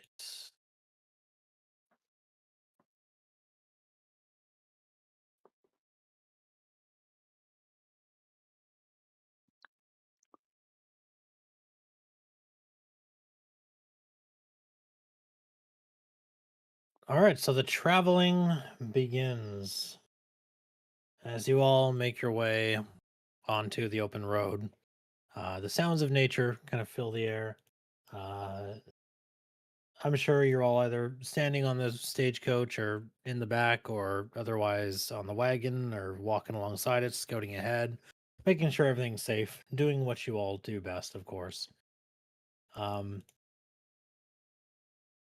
Etran drives the wagon out of Breach Hill through the western gate. The sky is still a little dreary. Just a a drizzly gray ceiling that turns the autumn into a kind of a muted color. There's empty fields on either side of the road. Harvest is already done, so everything's just kind of like muddy and dry in terms of like sort of color. And the only kind of sounds are that of any conversation you make or nature. Um, and of course, I suppose the distant sort of uh, Canerica River somewhere to the south. Uh, This feels like a good time to ask if, for exploration activities, if we have anybody searching and scouting, just in case something might happen to pop up in the next 100 miles. True. Well, the terrorist is most definitely scouting. As I said, I'm going to try to keep ahead of the group. I feel like it's my responsibility to make sure that everybody's kept protected and knows their surroundings. Do you know how to set your exploration activity in a foundry? No, Okay, so I'm looking. in your character sheet, you'll have the actions tab, which is the second one from the left. Yep. And then you can switch it at the top. You see encounter, exploration, and downtime. So what you do under exploration is you can click browse. That'll open up the compendium.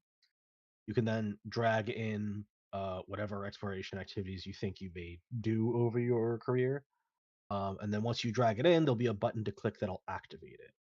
And then it'll show up in the party Done tracker that deal. you're doing that activity. So Min is actually doing cover tracks to try to avoid any potential malicious actors that want to follow us from Breach Hill from finding us. Hopefully just waste their time.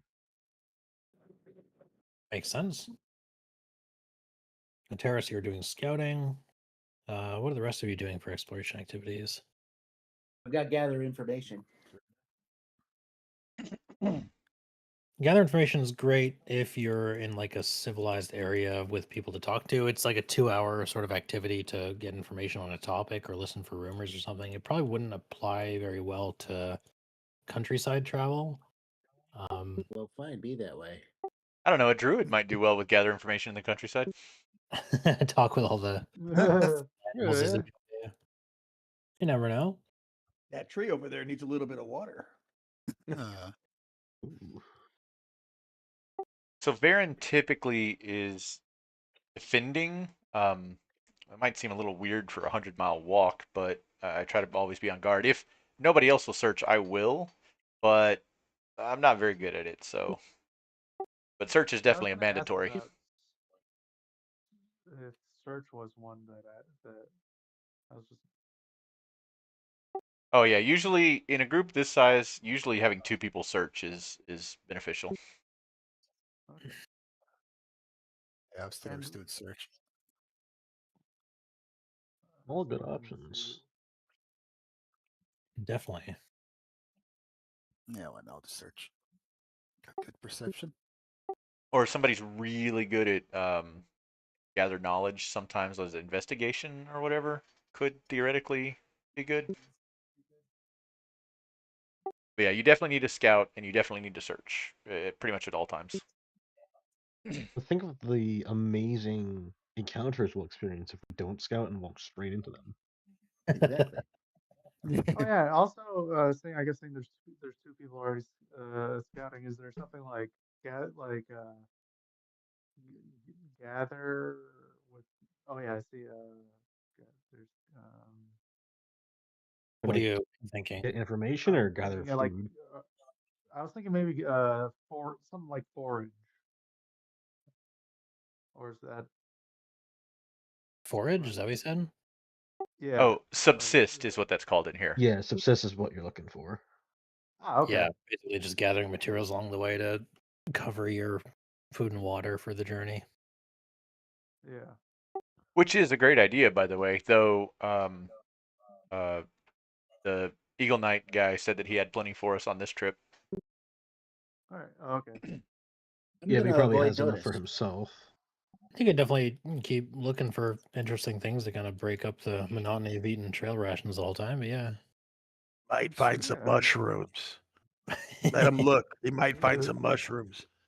There you Uh, Yeah, go. Bobby, you're thinking Kingmaker, where those mushrooms mattered a lot more. Very true.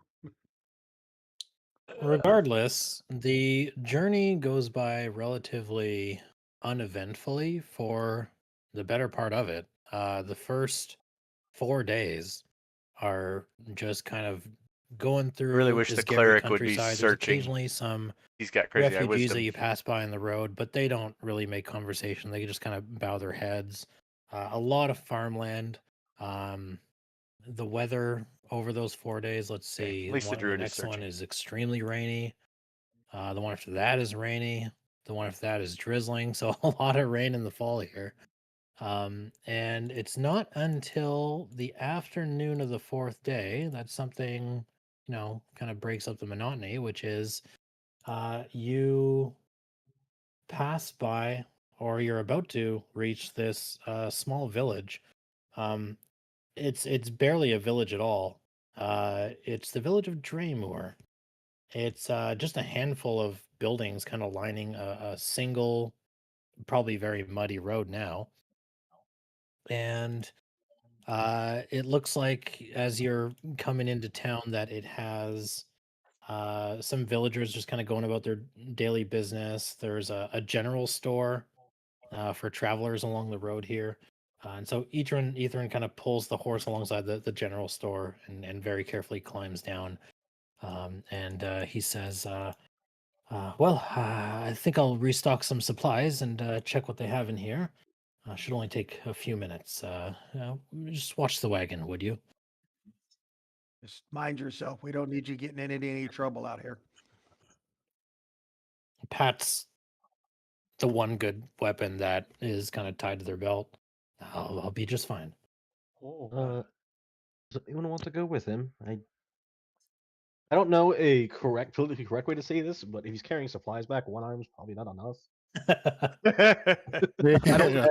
I can't think of the words to Absolutely. properly say that politely. I'll go. He could use assistance, I think, are the politically correct words. Oh, I'll gladly accept it. I'll follow him. Who was that? Was that Will? No, it was Rook. Rook. Okay, Rook, you're gonna follow. Okay. So Rook, you go in the building with them. The general store is surprisingly well stocked for such a small village. It's got some interesting little knickknacks that people trade out every so often for more we'll call it pragmatic supplies for a journey.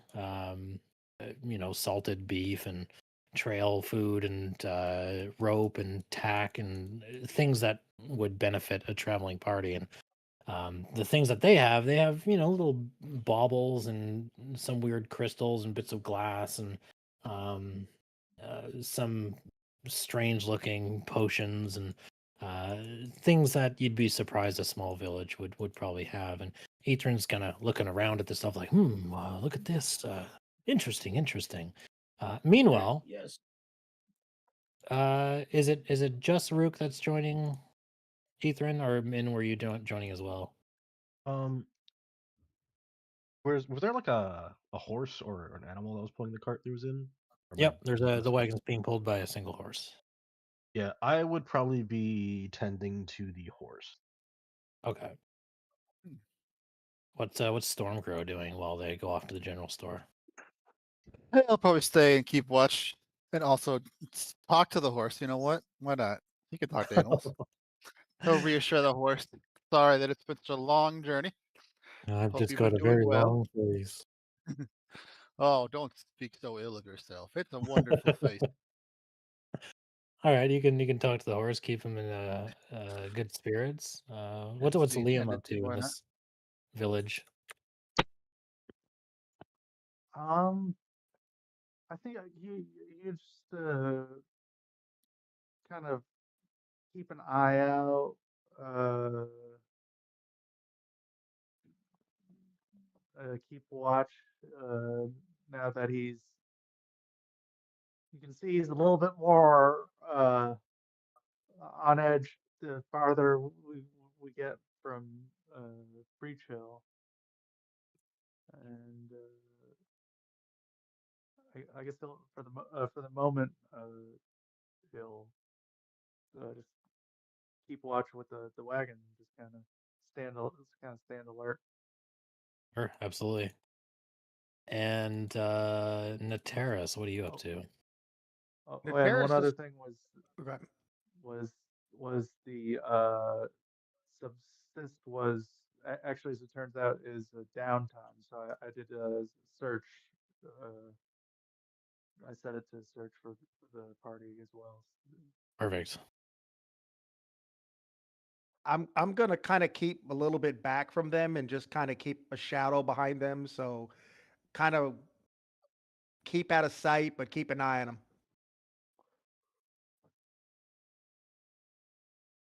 All right. I'll put you near the general store as well. Okay. So I'm gonna move you guys to another map.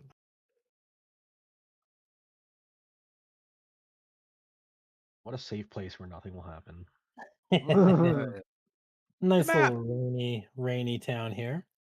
And it's just ordinary villagers who just kind of go about their business. But at some point, while these two are off in the general store looking at interesting things, one of the local tavern watering holes kind of opens up, and a group of individuals begins to make their way out into the street.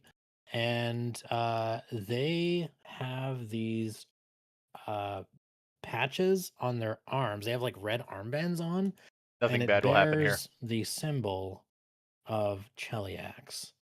Um, and it looks like they've all come out with crossbows, Oh, and things start to get tense pretty quick Lord. as they kind of approach the cart and block the road.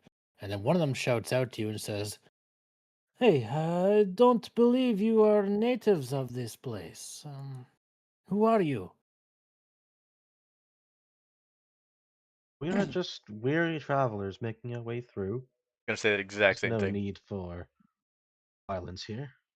"What's your business in Draymore? There's lots of rebels walking the roads."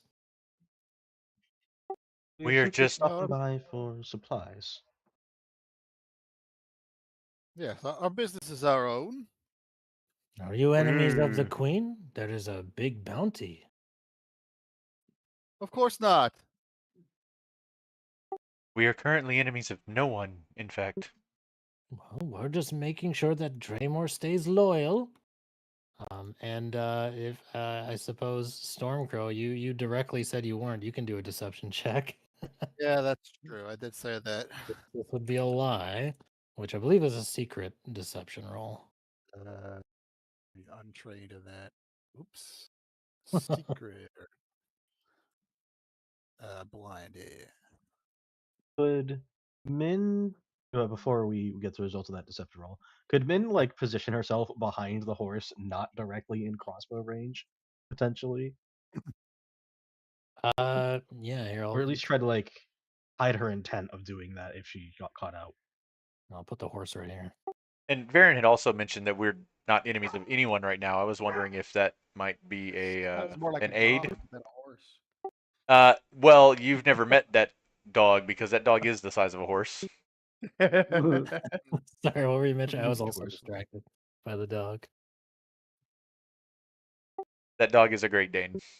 Yes. What were you? What were Yeah. you? What were you asking? Sorry. I was gonna say like after I see them come out with their crossbows, under the guise of tending to the horse is going to try to just like take cover a little bit behind them Sure. and not be directly shot. Varen, Nateros, you guys are kind of standing by the door of the general store. You can tell that this is getting a little bit tense. Rook, Ethrin stops what he's doing and looks outside the window and says, "Is everything okay out there? What do you think?" It looks like it's it looks like it's getting a little rough out there. Maybe we should head outside. I think maybe we should.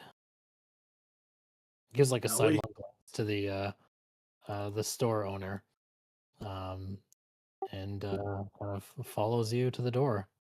Everything is good, Master Hal. Perhaps you should continue buying our supplies. We will handle this uh, in a diplomatic fashion. Of course. And one of the guys shouts out and says, "Awfully well armed for a bunch of travelers. Don't think you're just simple folk traveling through a village like this." We travel from a far away land, and there are always dangers on the road. I mean, bandits alone are worth gearing up for, and wildlife can certainly get hungry while you're passing by. You're free to do a diplomacy check if you like to make an impression.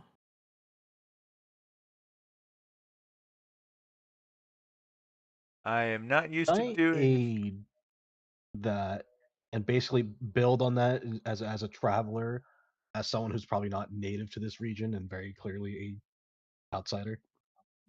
You surely can if that's what you want to do. I will I attempt to just want to aid. just to clarify. If I were to cast guidance, that would be obvious to everyone, right? Yeah, so and whenever you cast a spell, unless you have subtle spell, you have to announce it in a clear voice, and there's like Okay. magic that appears and stuff, so they would know you're doing something. They might not know what you're doing, but it's just a suspicious thing to do.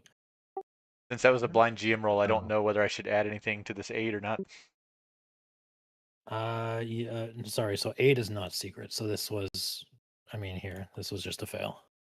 All right. Oh, okay. So no bonuses, but no penalties. It was almost a 20. I guess it still was a tainted 20. Okay. Some of them start to like lower their crossbows, and they kind of gather up and start speaking amongst themselves.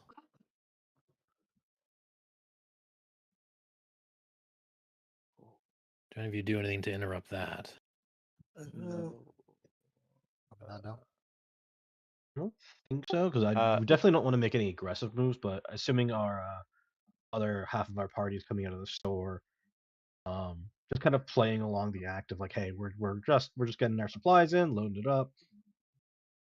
Yeah. Nothing obvious going on here. So Varen will, hopefully in a hushed tone enough to where, since they're talking with each other, they won't hear, let Ethrin know that if he has finished purchasing his stuff, maybe now would be a good time to start loading it up, because that might help our diplomacy if they know that we're actually buying stuff and taking off. Yeah, I mean he'll have some supplies thrown over his shoulder as he makes his way out of the general store. Good day, gentlemen. And just kind of starts loading up the wagon. What's their problem? I guess you forgot to tell them we were visiting their mom. They're just trying to do their job. They just mistook us for people who have quarrel with them, is all. I see. Well, they're kind of in the middle of the road. Can we get them to move, and then we'll just leave them alone? We can try. Excuse us, good sirs. We are finished Eh, with our shopping, and if if all is good now, we would appreciate being on our way and leaving your humble town alone and free of our presence now. real quick, you lot are what, mercenaries? We're just travelers that are helping this fine gentleman relocate to another town. He has suffered a bad fate recently, and he is ready to move to different scenery. Is all. Yeah, where'd you lose your arm? Adrian's like, It's probably behind the washing machine. I mean, I was attacked by a furious assailant. They kind of discuss this again. Anybody who wants to attempt to get them to move or lie about your reasons for traveling or anything can make another check. It takes 2 successes to get them to leave. You've got 1. They didn't can believe Scarecrow. They don't trust him. Yeah.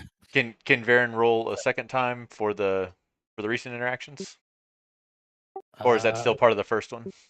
It's just part of the first one. It has to be a different person. Okay.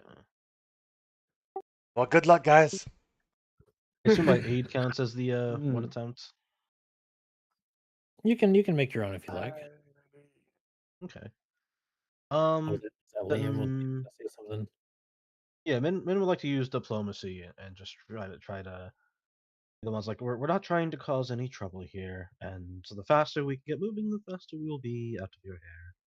There's and she'll kind of motion to the horses like, it can be a little fancy, so we won't want to cause any trouble with the cart and be stuck here for any reason. You mean you no harm at all. And Yes. That is another Oh, there you go. success. And they all lower their crossbows at this point. They say, "All right, well, we're just looking for trouble. We just don't want the queen Yeah, coming they over are. here and saying we harbored rebels or anything."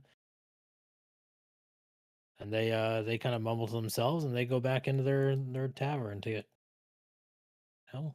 trashed at 4 p.m. sometimes that's how the day goes. Yeah. Etherin's like, "Oh, good. Here, I found some interesting things among what they had in the general store. I don't even think they knew what they really had. I didn't lie per se. I just didn't say that I knew what they were." And Etherin kind of displays 2 objects that they grabbed from the store, which you can disperse amongst yourselves however you so choose. The first is an atrophy bomb, Oh, Oh. and the Oh. second is a potency crystal, which can temporarily make your weapon +1. Wow. Oh. I have no How the use for hell either did they of get an atrophy bomb? you. That's a great question. Where did that show up? Ah, Well, I believe our Well, cleric was dex based, right? And then our magus is also dex based, so they would probably be the best with the bomb, one of those two. And then Varen could make use of the potency crystal, but I'm more defensive than offensive, so I'll let somebody else take that one. I don't need it. they're in the party Like, stash, so however you want to. Yeah, I was gonna say if you want to just throw it in the party stash for now. Yeah, maybe the Yeah. magus or the thaumaturge for the potency crystal. I'm thinking the Thermaturge can go I ahead think and the take it. Magus wouldn't the Magus be better for it since all of your stuff goes off of whether or not you hit? That is Mm. true.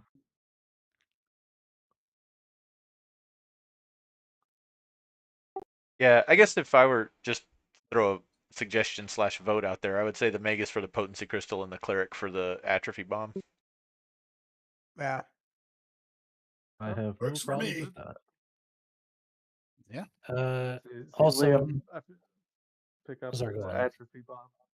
Just he's just he just stares at it. Just oh, I've never never held a bomb before. Okay, it's simple. You just point and throw.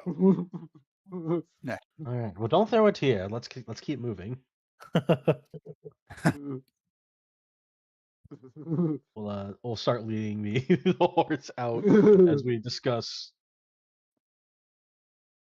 making sure we are immediately seen leaving the town as soon as we're stopped. Sure, absolutely. All right. In that case, you guys get experience as if you had defeated that encounter, because you did. Everybody gets 80 experience. Very nice.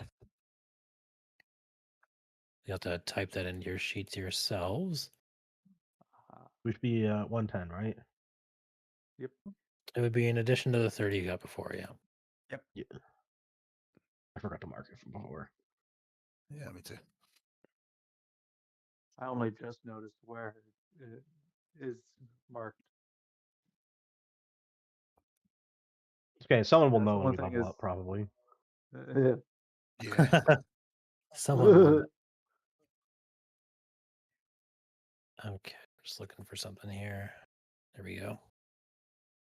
All right, so I imagine you guys peacefully as you can leave the town, not raising too much suspicion along the way. And once that is done, you can continue along the road. Looks like you probably have another, day or so of travel ahead of you. But that will not take place in this little village. You leave successfully enough. I'll move us back to here for now. Huzzah. Or not this one. Where's the other one? This one. Oh, tiny little addition. So whenever we're like resting between days of travel, like if we have any kind of cover, out of the rain, Min will help dry everybody off as she has the dry moisture cantrip and can just help get everybody unwet. Perfect. Oh, that's Perfect. Yeah. quite handy. The hair dryer Ah, spell. Yes. It Yeah, didn't really help Liam her gets a little hair, but pocket. All right, so I need to make like a little token for you. Did I do it here? No, I didn't. I'll have to do it later. But you guys are pretty close to the river at this point, at least this like little sort of northern sort of cut of it. So things progress for about a day and a half of after Draymore, and you would reach the river sometime around dusk. So I'll kind of advance to 6 p.m. or so. At this point, there is, a block in the road. The road leads directly up to what looks like a shed. There's a small dock that leads out, and then a rope that's dragged across the river that goes quite far to the other side. The other side of the river is about 400 feet away, and you would see that there's a ferry on the other side of the river, and there seems to be another group that just recently passed, and they disembark from the ferry and start to head west. At which point, there is a man on the ferry. He's got like a little lantern, and he sees you guys approaching with your wagon and starts to slowly make his way across towards you. But it's going to take him some time to do that. Ethrin says, "We've reached the river. This is good." Making good progress.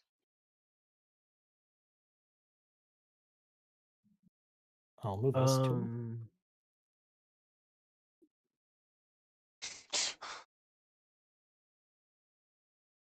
Oh, sorry. One quick question. Where's the party inventory or the P. party stash for the bomb? Yeah, if you P. Oh, press P and then there's oh, a Pete. subtext at the top that says stash, you can click on stash. Oh, perfect. Sweet. Yeah. This is. I'm not used to this really cool, awesome interface.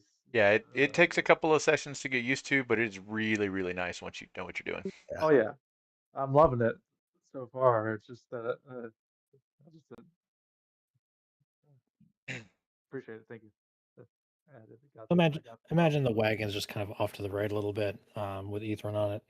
The northern river kind of stretches wide and settles onto the wagon bench, kind of stretches their legs. The evening's relatively quiet. You're just kind of waiting for the ferryman at this point. Um, Anyone do anything special while you're waiting? Is it currently raining? It is not. It is foggy. Rose in the background. Mm. I kind of again position myself over by the trees just so that I can keep an eye on the group and keep an eye on my surroundings.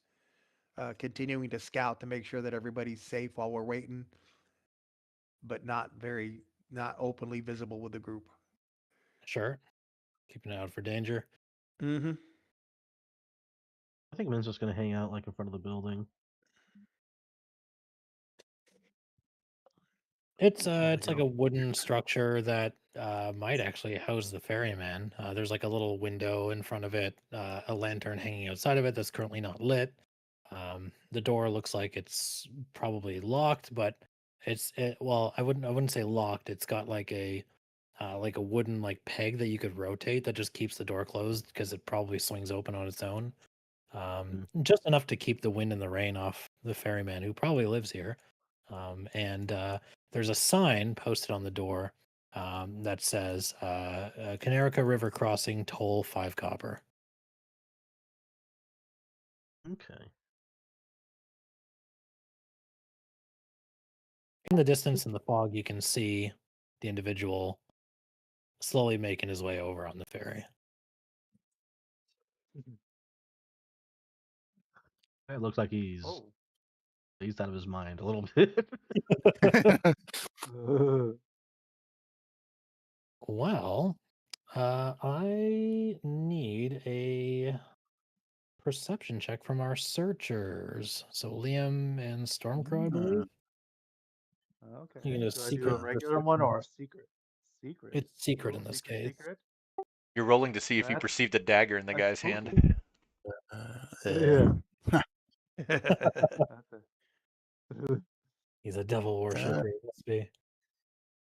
I see him, and the Hold up. first thing I think is, "Good day for fishing." Nice day for fishing. Oh, there we Yeah. go. I don't know why. That was exactly. I was thinking the same thing.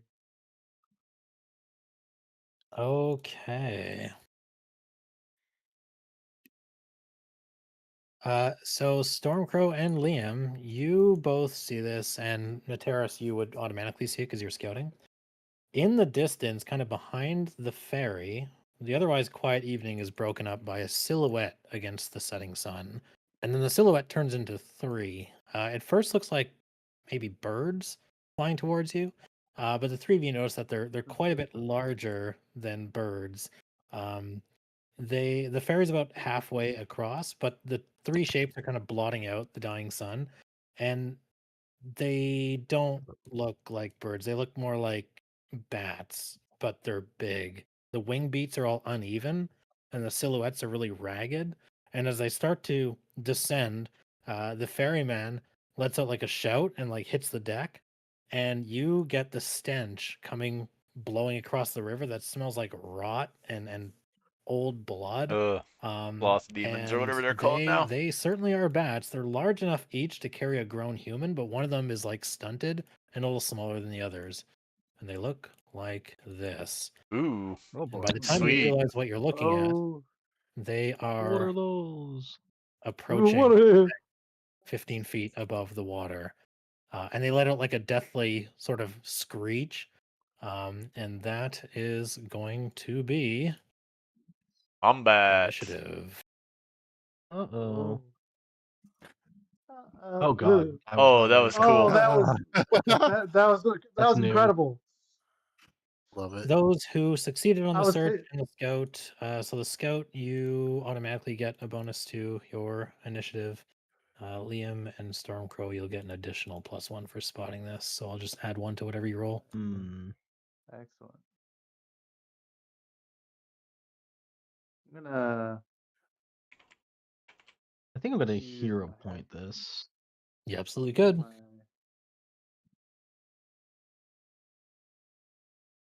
Oh, the defend. Okay, cool. So they roll okay. I don't have to raise my shield manually each time. It's just The automatic. terrorist, did you find your initiative?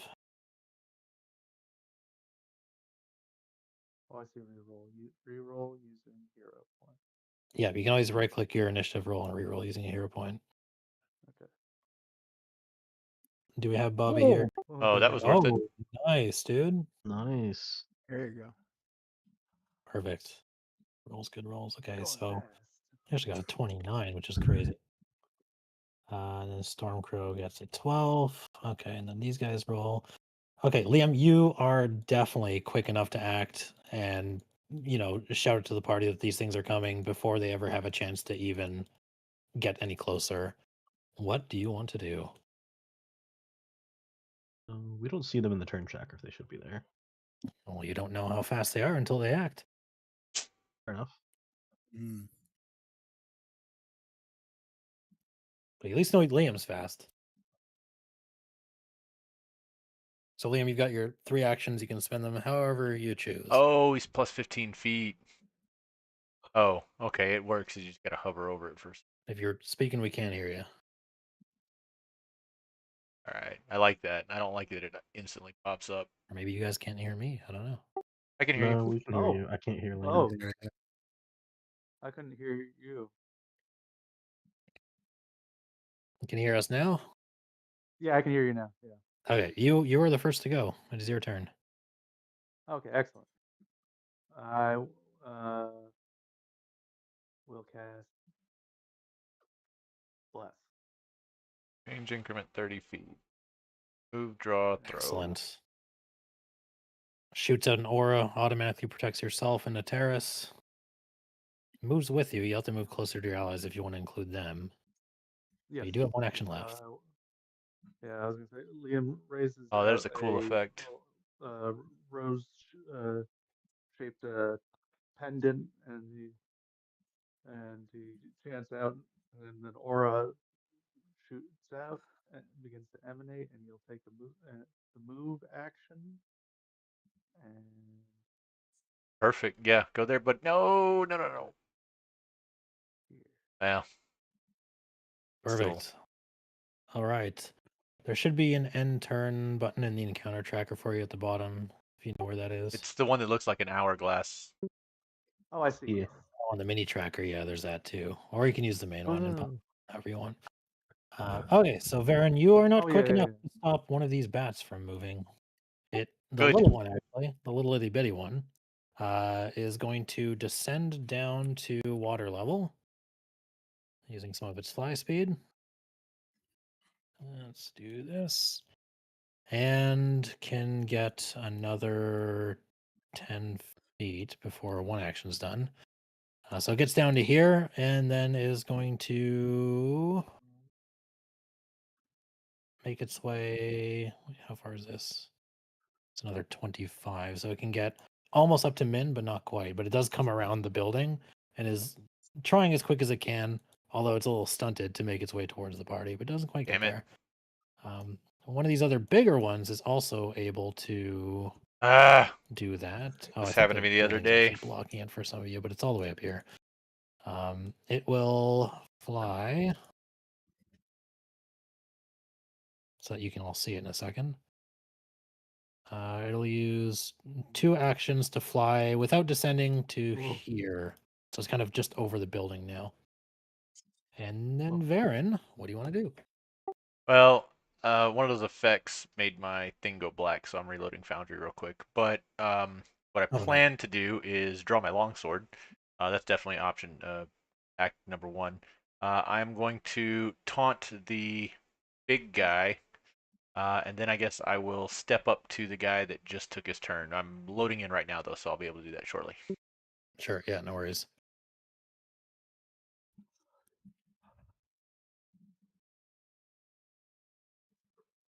Hopefully it's a quick reload for you. There you go.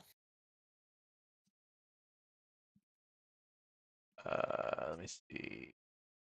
All right. Is your shield still raised, or is that just from defend earlier? It's just from defend earlier. I'll fix that in just a second. Okay. I'll leave it to Nateris. What do you want to do? Paris is going to draw his rapier and cast electric arc. Awesome. The big one's taunted, right? The big fat one? Yeah, the one over here. Okay, perfect. Electric arc. And that's going to be versus the two. So that one and the big one over here. I think the big one's too far away. You have to move closer first. He's 35 away from you.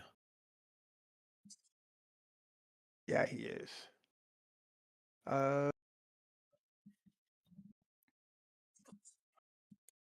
Since I've already drawn my rapier, we just hit the first one for now. Okay, I mean, you can revise if you want to. I don't really care. But if you want your rapier, you can just do the Yep. first one.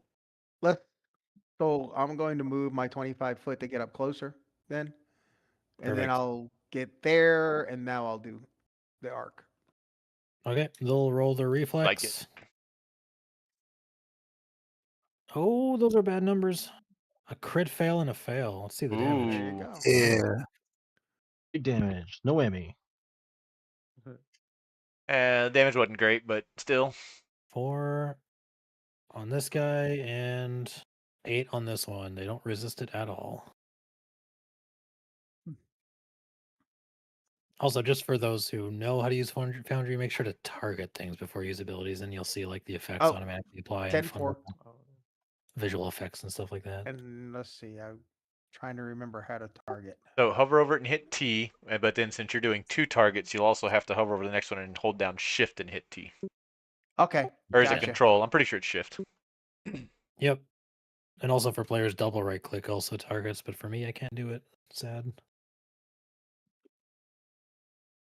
Well, that's the end of your turn then. So, Min, you're in the middle of this shenanigans. What do you want to do?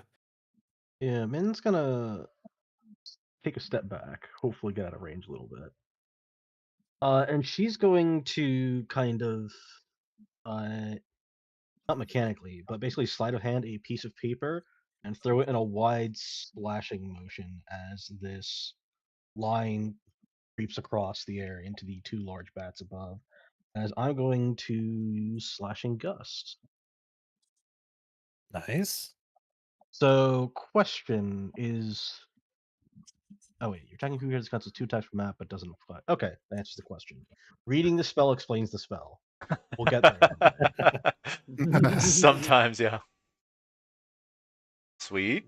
That's a hit. That didn't roll against both. Yeah, you have to make 2 separate attacks with that spell. Separate attacks. Okay. All right. Which ones? Let's see. The harmonious one. I assume the one that's not on the turn tracker. Only retarget and attack that.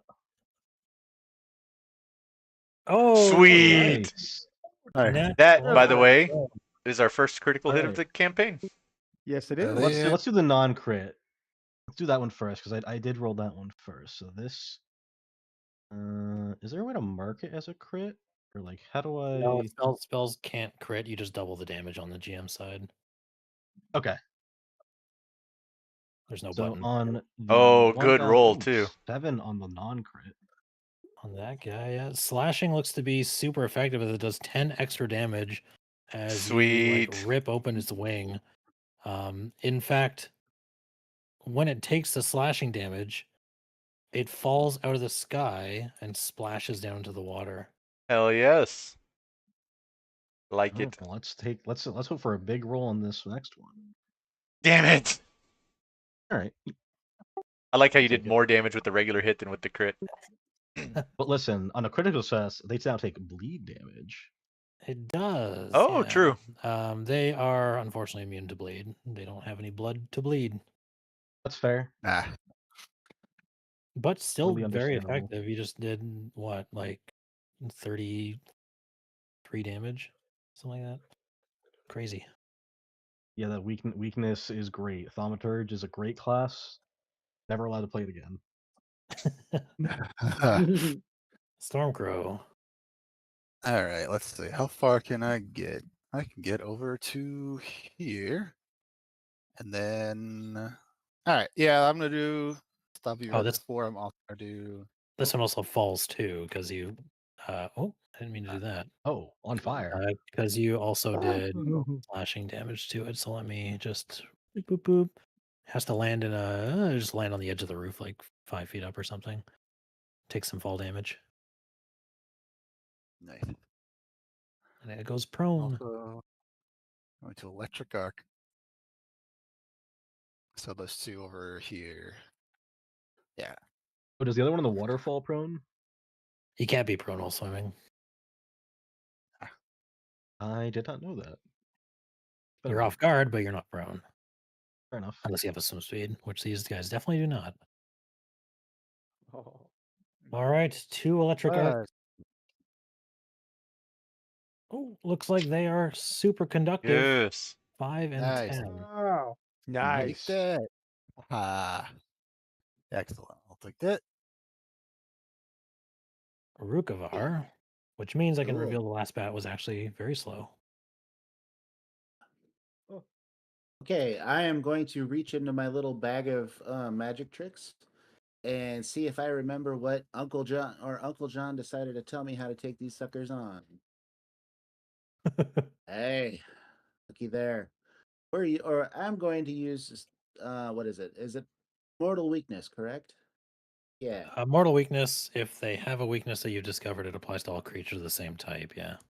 Okay. Then I'm gonna move my happy butt up to here, and I'm gonna attack this guy. Absolutely. I'm gonna poke him with my spear. Hmm.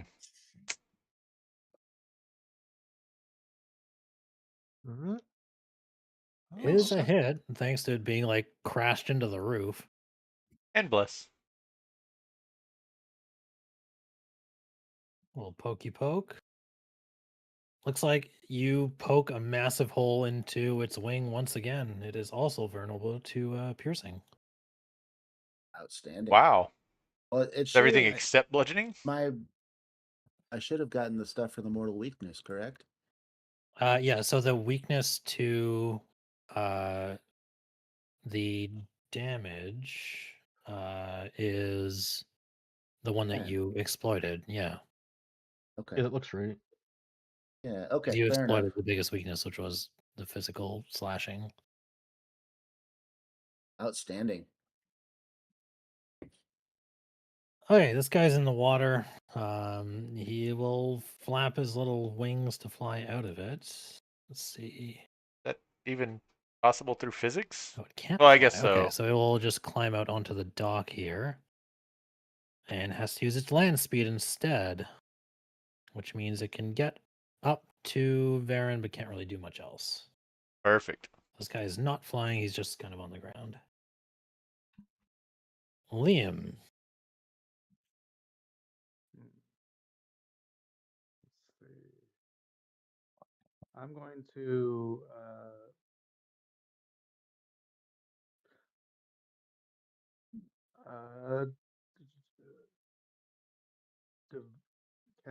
use 2 actions to cast oh wait up target divine lance on the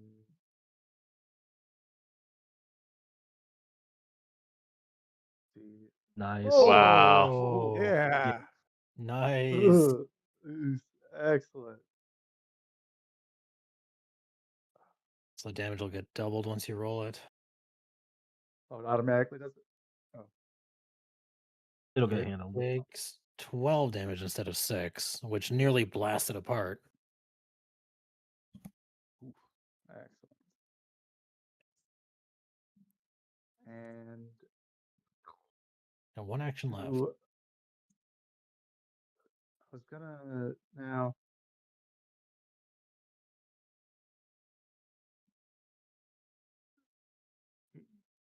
I think I'm going to sustain the spell.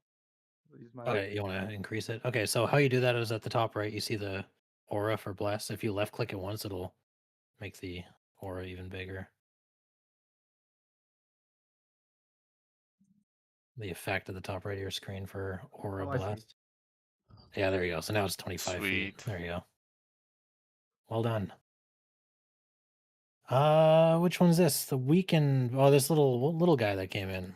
Okay, so this guy's not taunted, but I think he's going to attack Varen anyways because he just came screeching right at him. It is going to try to bite you with his fangs, and it misses. Oh, am I attacking from the wrong one? I am. He'll try to smack you with his wing. Oh, Oof. was that a nat 20? It was. For max damage, yikes, 12 damage. Ouch. Oh. And that is it. It is forced to land on the ground at this point. This big fat one that's getting his ass kicked on the roof after he crashed into it from the slashing damage is going to kind of right itself. So it gets up from prone, still kind of perched over the edge of the Damn it. building. Not a fighter. And then Not it a fighter. reaches Not a down and like fighter. hisses, and its little tongue kind of lashes out. And it's going to try to bite you back, Rukavar. I believe this is the one that was taunted, or was it this one down here? It was the one on the south. Okay, so this one's not. Okay. Rukavar, you're going to get a Fang Strike. A 12 for 22 will hit you. Oh, Varen's intercepting it.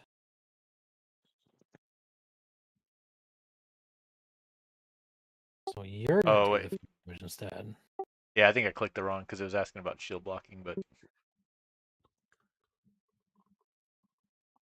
Was intercepting what you want to do? yes, I did want to intercept, yes. No, sure. So you can just take the damage instead then. Oh, I can do the plus thing, huh? Yeah, there. And that is it. That's 2 actions. It's pretty slow. It is your turn, Varen. All right, let's try to end this bigger one here.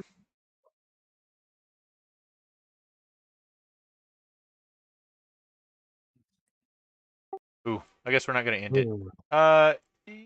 You know what? I'm gonna hero point that. I don't want my first attack in this game to be an 8, a 10. It could Got always be a this. 1. Hey, there you go. That's better.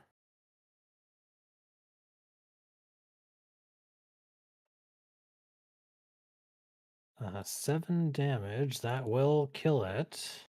All right, first What do you want blood. to do? Then I'm gonna raise my shield and I'm gonna taunt the big guy. Oh, also, my little death icon isn't working. Let me fix that. Set art. Oh, there is one thing because you're injured and you're near bat. So, the stink that they carry, infests open wounds. So you'll have to Ooh. make a. Fortitude save. Oh no, you don't take a fortitude save. You just take damage straight up. Oh no. Two damage. As your I'm wound literally starts fine. bubbling and festering. Everything's fine. And that terrace, what do you want to do? One of the zombie bats is destroyed. I'm going to take a 5-foot step forward to come up behind Viren.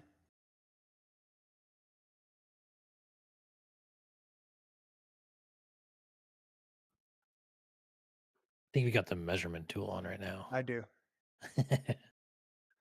I do it too. Classic mistake. Well, we can confirm that that is a 5-foot step. You still got it on. You Yeah, want you'll. token controls and then select tokens at the top left. The two first buttons.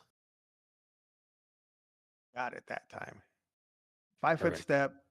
And then I'm going to dimensional shift over the back side of it, which also gives me an attack. So let me see what that does real quick. Did you draw your rapier? Yeah.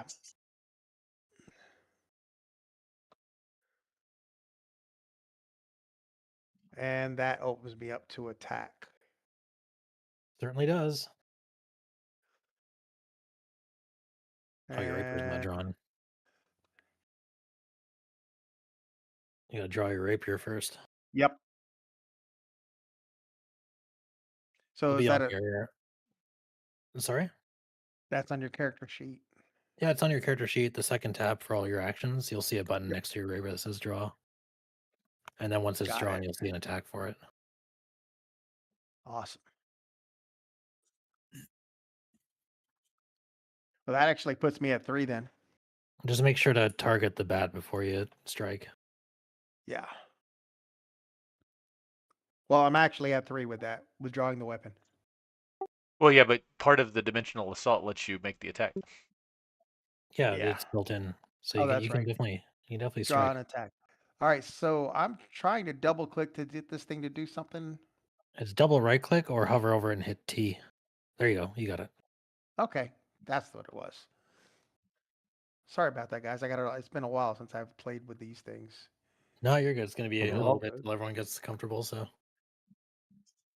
I pick up quick. that is a good hit. That is very nearly a crit, actually. It's so close. The flanking bonus helps a lot. 2 damage, but something. Woohoo, something. Damage is damage. It is. And then that would be it. All right, Min. All right. Well, seeing Varen taking some big hits, we'll step into the corner, and we'll pull out this like oddly rough paper from her pack, different from the origami paper, and quickly strikes it against her staff to light it aflame, and will blow a cone of fire, which will, oddly enough, the pieces of paper will latch onto Varen's skin to try to recover his wounds. He's setting you on Will I fire. turn cones? So I get the spell effect. Is that what happens? I am trying to. It's in the spell card. You Here roll we the go. 1d4. There There's we a go. I was trying to 1d4 place it heal correctly. allies. Yeah. And these 2 will roll against the reflex. Oh no. Oh, did it only target one?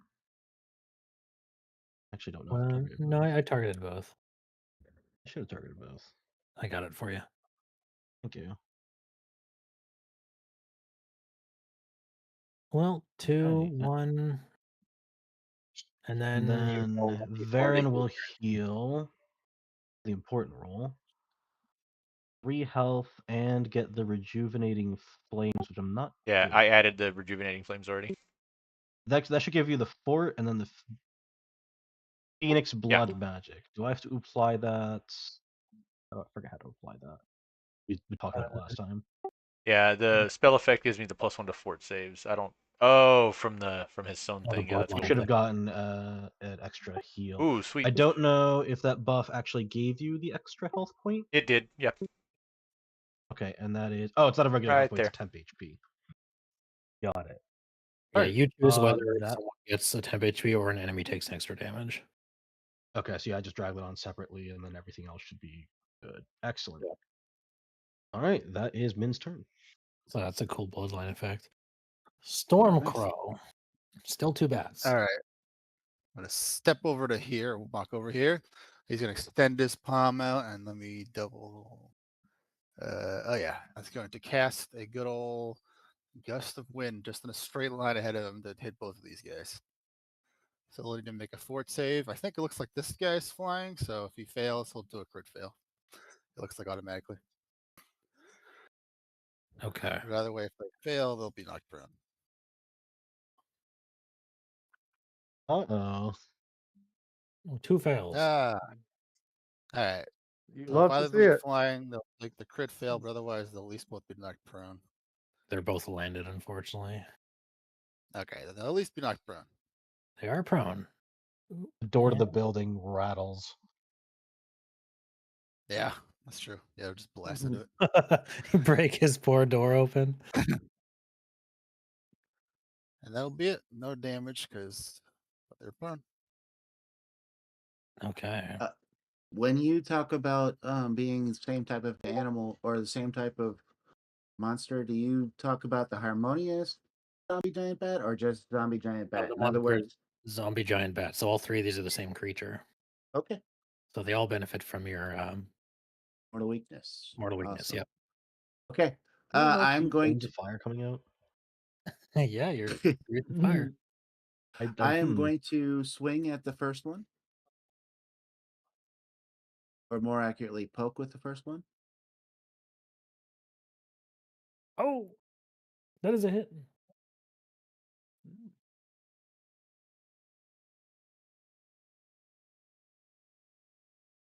21 damage to that one, nearly destroys it. I am going to raise my shield, and then I am going to poke it again. Oops. Helps if I do map.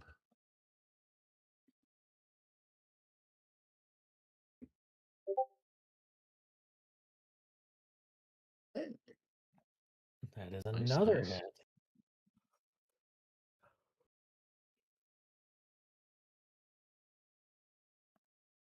Okay. And that's it for me. 17. Damn, still not enough. Oh, it's at 1 HP. Wow. Oh, Crazy. Oh, All right, this Minimum roll in the fire. poor bat will get up. And he is taunted by Varen, so he'll take the bait. He's going to, as Baron's, I imagine, is smacking his shield, making a bunch of noise, it'll turn towards you and try to bite you. Oh, no, not another nat 20. Oh, no. Oh man. It's fine. I'm I like fine. how he rotates after he gets the hit. Now we know where all the good rolls went. 14 damage down to 13. Oh, he is unconscious. He's down. Dying what? Dying 2. Yeah. Not great. And his initiative drops to 8. He will drop down, yeah. I got to turn on the automation for that later. There we go. Liam, you see Varen bravely raises his shield up, but gets completely chomped and thrown to the ground. What do you want to do? now would heal bring him back up? It absolutely would. Excellent. All right, I will be doing. The best one you can do if you want the most HP is the 2-action version, because heal has 3 versions. The first 1-action version you have to touch, and it only heals for 1d8. The Yeah. second I was version thinking the heals for 3. a 3 would The heal 30. 3 would get him up. It would heal everybody else, and it would also damage any undead, which these things definitely are. Yeah, that's what I was hoping for. Sure, yeah, go for it. If this guy takes even 1 damage, you kill it. Yeah. So No, I think Yeah, the 3-action heal is the right one this time. It's rare that You I have to, think like, that, but I crit think this is succeed the not to take one of any those damage. times. Let's see. Now that you're speaking it into existence. yeah, I had to say it. I'm sorry. All right, so you just roll your damage and healing. There you go. Oh. Oh yeah. Ooh. Look at that. Oh. These Splat. 2 He will just- save. he Anybody just with damage can heal for 8. And oh my god, did I just do it? You just did it. I You did did it. it. You rolled You said it was No, gonna happen. how You could son of you? a I bitch. can't believe it. This other one takes 14. The other one, I suppose, just like ducks under Varen's shield or something as the heal comes out and avoids it completely. Wow. Damn, the 1 HP villain lives. I know Very that. good. Oh yeah. Well done. I feel like he needs to be a recurring villain now. I think the Ugh. thing to I don't think he's making it out of here. yeah, he can't really make it to Liam. He has to get up. I suppose we'll just bite Rukavar.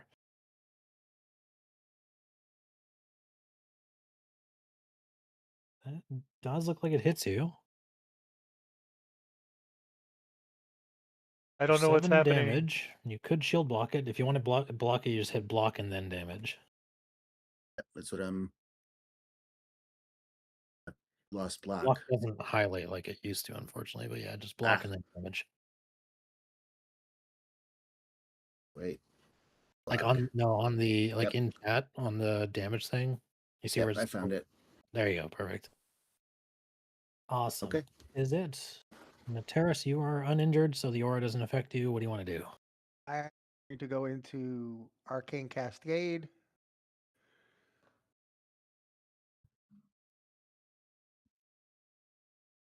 I can almost see. Arcane Cascade. For one action. And then I will strike the one in front of me. The one that's Oh, you had it targeted from earlier. You just untargeted it. There we go. there we go. Okay. It'll have like the little arrows pointing at it.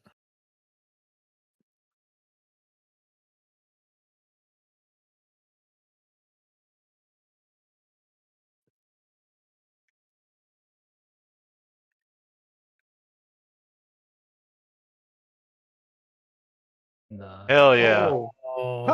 What a wasted critical. Hey, I mean, man. it survived the full damage heal. It is Yeah. surviving. Oh, you can hit critical if you want. I mean, it won't really matter, but I'll take that double on this one. So that is a kill. How do you want to kill it? As it's lying over Varen's body, I'm just gonna push it across him and get it over him with the rapier to get him clear. And it skewers him through. Skewers him. That is 2 dead ones. And for my third action, I'm gonna cast shield.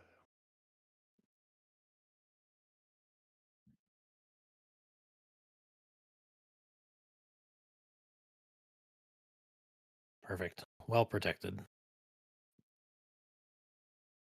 Which means Min, you're up. All right, so I'm going to send a slashing gust into the giant band. See if we can try to finish it off.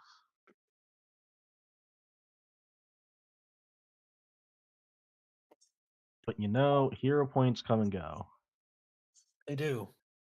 and there it goes.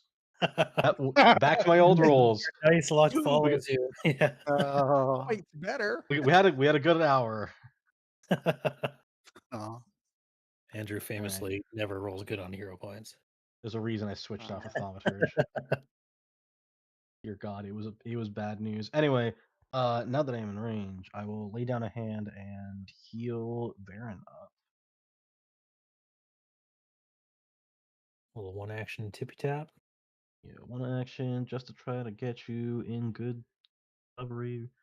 Roll damage healing. This should do correctly. Oh, Wow. damn, good heal. Nice. Sorcerer's potency pushing it over the max there for 9. Yeah, so you'll see just like more shards of paper fly out and cover up the wounds. Stormcrow, looks like everyone's running a first aid for Varen, but you've got this bat in your face now. Yeah. Well, I'm gonna go ahead and cast the good old.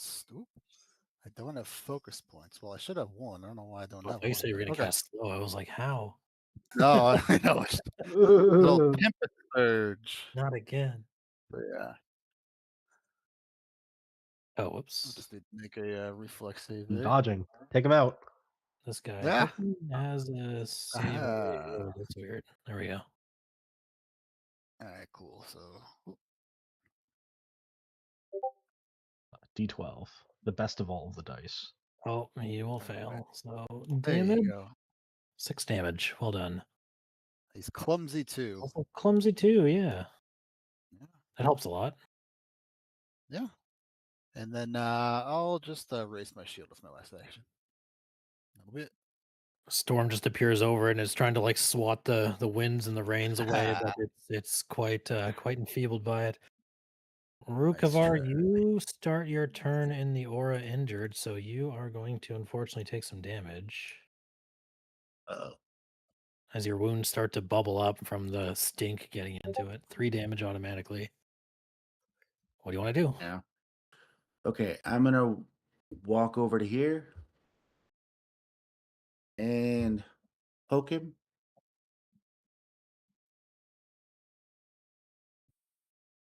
I believe in you. Oh, I'm gonna re-roll that. I think you got 2 of them. Let's come and go. Yeah, I do. that one is no good. That's better. Bam. That's funny.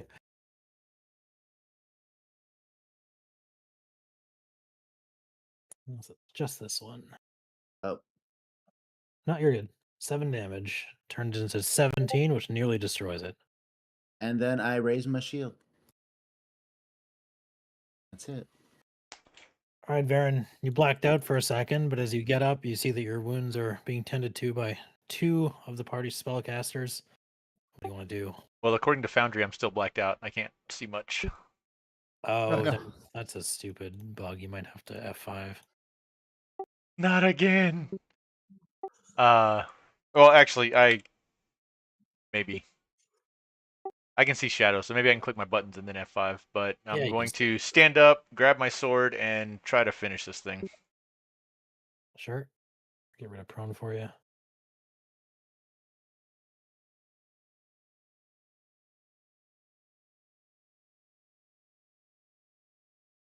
So don't have things expiring properly.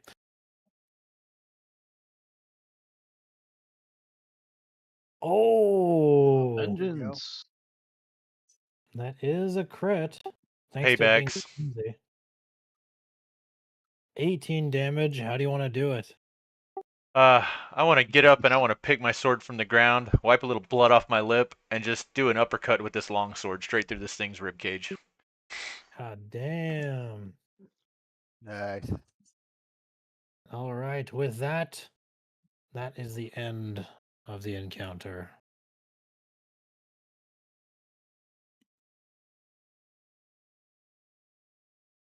What are these things?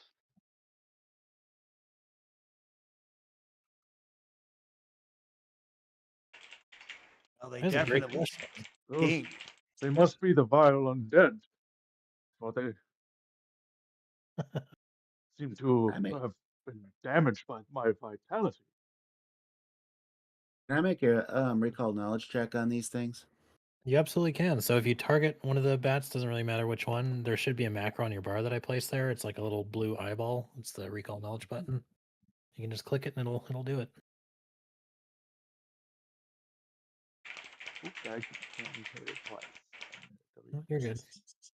Okay. Let's see. Rookvar, you don't know anything about these. Liam, you do know what these are. So these are, I mean, big bats like this are not particularly uncommon in caves and old ruins and things like that. But this thing is definitely a zombified creature. I'm not sure exactly where it came from, but it is a very clumsy giant bat that's essentially been zombified. You do know something interesting about it. What do you want to know? Do you want to know like a weakness it has, a special ability, like something about it, or just whatever happens to be interesting? You can kind of choose. I guess maybe a something interesting about it. I guess. Okay. Uh, See, something you don't already know. So there's yeah, zombies I like know it's this. slashing.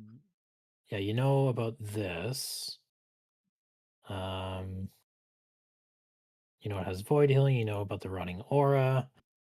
The only other thing you would know about it, I suppose, that's interesting. Really all the abilities it has. I'll tell you that it is I don't know how to see my chat on YouTube yet. I'm trying to learn this still. physically quite strong. It likes to kind of latch onto people and kidnap them and fly away with them and then eat them. It has, for its level, it has a very high athletics check. So they're, you know, quite physically strong. But beyond that, you're not sure exactly where they came from besides the evening sky. The dead have been very restless since the events of Gorham dying, but this is just one of the dangers of the road, you think? All right. Does that I will aura pass. persist after death? Probably not. Okay. Just making sure our team here is not taking a bunch of free damage. Imagine once this thing dies, the magic that kind of kept it together also dissipates, so. I would, I guess, let's see, like to do some battle medicine. I guess I'd like to. Does anyone need medical attention? I Oh, know a little thing or two about it. I don't know that I necessarily need some magical attention. We probably have a few minutes, but if somebody has a healer's kit and 10 minutes or so to bandage my wounds, I wouldn't be upset about that. Min will pull out her healer's kit. Oh, I've got one of those too. Pull it out. You get a heal. You get a heal. Yeah. Yeah, you absolutely everybody can gets take a 10 minutes. Was there a special macro for that, or is it just treat wounds? There There's a I- treat wounds macro. I'm assuming it's on this table. That's really, really nice. It's red with the black plus sign, or no, it's got an outline. Here we go. I'll give it to everybody. Configure ownership, observer. Put it in chat for you. You can drag that on your bar if you want. Yeah. Yeah. Let me put it in here. That one's nice. I will never need that. Need to select exactly one token. I'm not selecting other tokens. Oh, do I have to have myself select? I have to have myself selected. Yeah, you have to have yourself selected and Varen targeted, and then you can use it. All right, my rolls are definitely great, and there's no way you're gonna get a crit failure on this. Well, the good news is I did get healed enough in the fight to where a crit heal wouldn't kill me. Wow, that's great. Thank you. Do you have another one by chance? He has an I infinite don't amount think as it- long as we have time. Yeah, it just takes 10 minutes. Yeah, that's true. Oh, I thought I had selected a token to start it. That was supposed to go we go. to Rookfire, who will look damage. It did. It did, yeah. Okay, cool. I think we're Thank you. topped off. I'm gonna reach into my bag of tricks that my uncle gave me, and pull out a band-aid and stick it on my shield. Hell yeah. Perfectly Does fair. Does anybody know how to fix these things? I have some skill. I came prepared with a repair toolkit for this particular effect. I do not remember what the attack. I think I just make a craft against the shield DC or something. Yeah, it's Uh, against the Repair option. There is a repair. I Yeah. can drag item in there. You could just roll your crafting. I think the DC for level 0 is 12. It's not high. Which a steel chase would be. Hey, You know, you fully Oh, there banged you that go. thing back into shape. Assume you've got a repair kit. I do. Okay, I'm still using the mental picture of a big ass band-aid on it. The band-aid is what actually fixed it. Yeah. You know, I just know to place the band-aid in a way that connects the wooden strips. Hold it together. Exactly. Perfect. So how's everyone what was I feeling? going to Everybody pretty good? I mean, I could throw some mud on you, see if it works. I do a how little bit of is healing, but not the- much. What's the ferryman doing? He's making his way over. During those 10 minutes, I'm sure he'll be able to do so. Where's the Eagle guy? He's back at the wagon, making sure no bats come to attack it. Has their sword in their hand and waiting just in case. Let's do this. Just gotta fix this. Okay. Well, I'm going to assume unless something else is going to happen, I will refocus it. You can do so as the man steps off the ferry and is like, "What crazy weather? Did you see those bats?" Looks behind her at the 3 bat corpses. I think so. They're still here. No. I'm gonna go over to one of the bats and grab one of the teeth off of it. Stick it in my bag. Ooh. It might come in handy beating up Enchantment. vampires Enchantment. Well, I What I think of. Well, you should probably see get that on the picture. ferry quickly in case more come. Get your wagon on here too. Everyone aboard. My cousin told me the dead have been going crazy lately. Ever since that god stuff fell out of the sky. She thinks it has something to do with that lich that lives on Lake in Carthen. The what? Oh yeah, we got a Lich. lich around here. Like a When he lich? mentions the Lich of Lake and Carton, you can do society, politics lore. Both of them would apply here. Wow. Let's see. Baron hasn't heard of this Lich yet. Must not be an important lich. Min, you also haven't heard of it. Liam, you have. That lich, quote unquote, must be referring to Tar Bafon. It's a lich that's been mostly Oh. concentrating his efforts on the Gravelands and the orcs of Belsken. I believe he's referring to Darbathon. Yeah, that one, yeah. Well, anyways, this kind of stuff has been happening for the last, I want to say a couple of years now. Best to watch the weather. And he'll take you across the crossing, which is agonizingly slow with the weight of the wagon. And I think we will put a pause in things there as you reach the other side. We try to ford the river in Oregon Trail, we all died. Yeah, the river's always the worst, yeah. Oh, I failed my fortitude. I got dysentery. Yeah. That's unfortunate. We lost the horse and half of our supplies. You guys also get 100 XP for that encounter. It was the first severe encounter, actually. Ooh. Ooh. Nice. And so that should push you well into, yeah, 200 plus XP. 210. Awesome. All right. Well, now here comes the fun part of wrapping things up. You guys all go back to 1 hero point, if regardless if you spent them or not. And you have a chance to maybe shout out the favorite part of the session or give someone a shout out. You get a chance to give someone else a hero point for next session. This is the stars and wishes that we always love to do. So why don't we start with he who got the killing blow, Sir Varen Ashmark of Emberhold. Well, I was just thinking about it, and this is a tough one because I think that Phoenix Sorcerer spell was really, really cool, but I also think that can't think of his character's name right now, but Will, I know he's a relatively newer player, and he was perfect in that encounter. So I wish I could give it to both, but I'm gonna go on the air of the newer side with Will.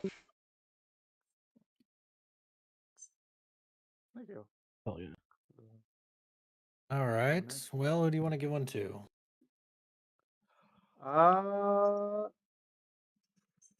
Let's go with the classic, the killing blow. I mean,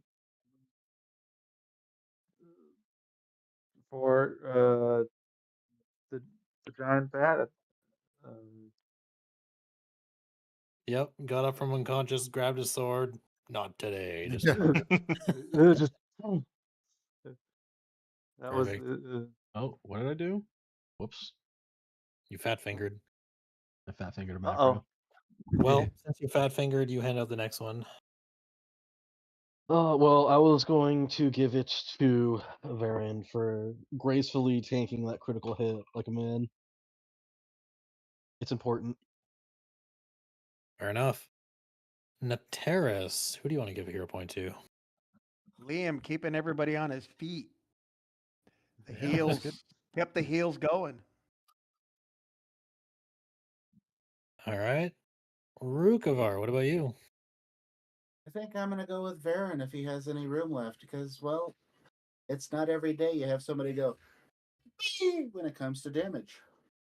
I Oh, really he does appreciate too. it, but I am at 3 already, so. He is at Uh, 3. Yeah. Well, I was a great drinker, but Stormcrow gave me a free one, so there's another one. Perfect. Billy, I think you're the last one. Yeah, I mean, I was gonna do the same thing, so I'm giving mine to Rookfire for being my new drinking buddy. Standing. Kind of regaling me with tales well into the night. Perfect.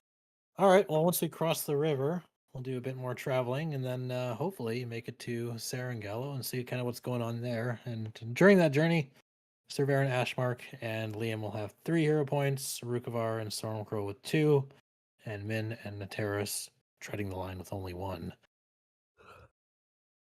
Any other questions, comments, confusions, future dilemmas? Well, I had I one like the comment. new icon or like selector for combat. The what? The thorns and roses. Oh, you like it? Question: where do I mark the hero points? It's already It's done for you. It's in the it's Oh, on your character sheet at the top left, but also if you open the party window, I it see. shows Yes, yes. the points. Yeah. I had one comment. That was Yeah. a lot of fun, and I think this is going to be a really good party going forward. I felt no weak links in that, and that's very rare for me. I really appreciate all of you. Yeah, thanks a lot for playing. It's a Yeah, fun thank you. for sure. Good Yeah. fun. That was a lot of fun. I And that's think this group I'm is really excited to well see. balanced. Yeah, All right. the party looks like a lot of fun. Like, uh, I hadn't seen someone be healed with fire before. That's cool. Yeah, that is cool. Well, it's currently my only focus spell, so it's gonna happen probably a lot. Please Oh, don't set me on fire. Ah, it feels so good. sorry, I had one more comment. For those of you who didn't notice, because y'all were busy Oh, paying attention to the game like you should, that's great. I did post in the the Hellbreaking tab in Discord about how we want to handle loot. We had talked about it a little bit before Will got here, but we never actually voted. Personally, I found that if we play like PFS and we sell all the loot we get, I'm using air quotes on this, but we sell it all, and then you buy back for half what you want. That way, it's like you got it. It keeps um, our character values bowed in the right spot so that nobody just runs ahead with more power than everybody else. But if you would Well, just click on my statement with the thumbs up or a thumbs down in Discord, I'd really appreciate it. oh, yeah, I okay. don't know if we necessarily need to go to that level, but I don't mind either way. I think we'll probably be fine with allocating loot as needed. You One know, thing I'm worried this time about. around, we're not running 4 people who don't have weapons or armor, so Yeah. The main thing that I'm worried about is if, say, for example, we get a really nice pair of armor for Varen or a nice weapon for Nateris. Are they going to be negative, or do we just give it to them, or is it a possibility that they couldn't afford it? So technically, there's a possibility that they couldn't afford it, but all of the loot, like we're selling it all, so all of that loot will still exist. So it's been my experience that there's always somebody who doesn't have anything to buy right then, and they can just loan them the money to have it and then get paid back later. I mean, it has happened several times where somebody can't afford it, but I have never in a decade of doing this been in a situation where somebody wasn't able to just loan the money and keep everything good. I'm honestly, I don't care either way. I just want to make sure that if I don't want to shoot the party in the foot because somebody couldn't afford it. That's the only thing I'm afraid of. Well, actually, you know what? I take that back. I think there was one time where we got an item that was just so good, but what we did was we just kept it off the party loot and didn't split it at all until we had enough money to do that. So I well, don't. We would never get. funny story. So in the last campaign with the Ruby Phoenix, because we had what was our layout? We had a monk, we had a cleric, we had a psychic, and barbarian, right? Yeah. So Yeah. But we not got a armed. bunch of magic equipment that nobody really was interested in or was using. So my psychic Yeah. ended up with, what was it, like 70,000 gold worth of equipment more than everybody else because I was just hoarding all the Yeah. stuff no one could use. Oh, wow. The But barbarian was somehow just I still made times use of two, all of so it it. was like all like the weapon stuff, like, oh, we'll disarm you. It's like, well, we don't have any weapons. Like, Mm. It was an amusing setup. I just want to make sure that we don't shoot ourselves in the foot. I'm a I'm of the opinion that we start with it, but if it becomes either unwieldy or it gets in the way of the party, then we remove it.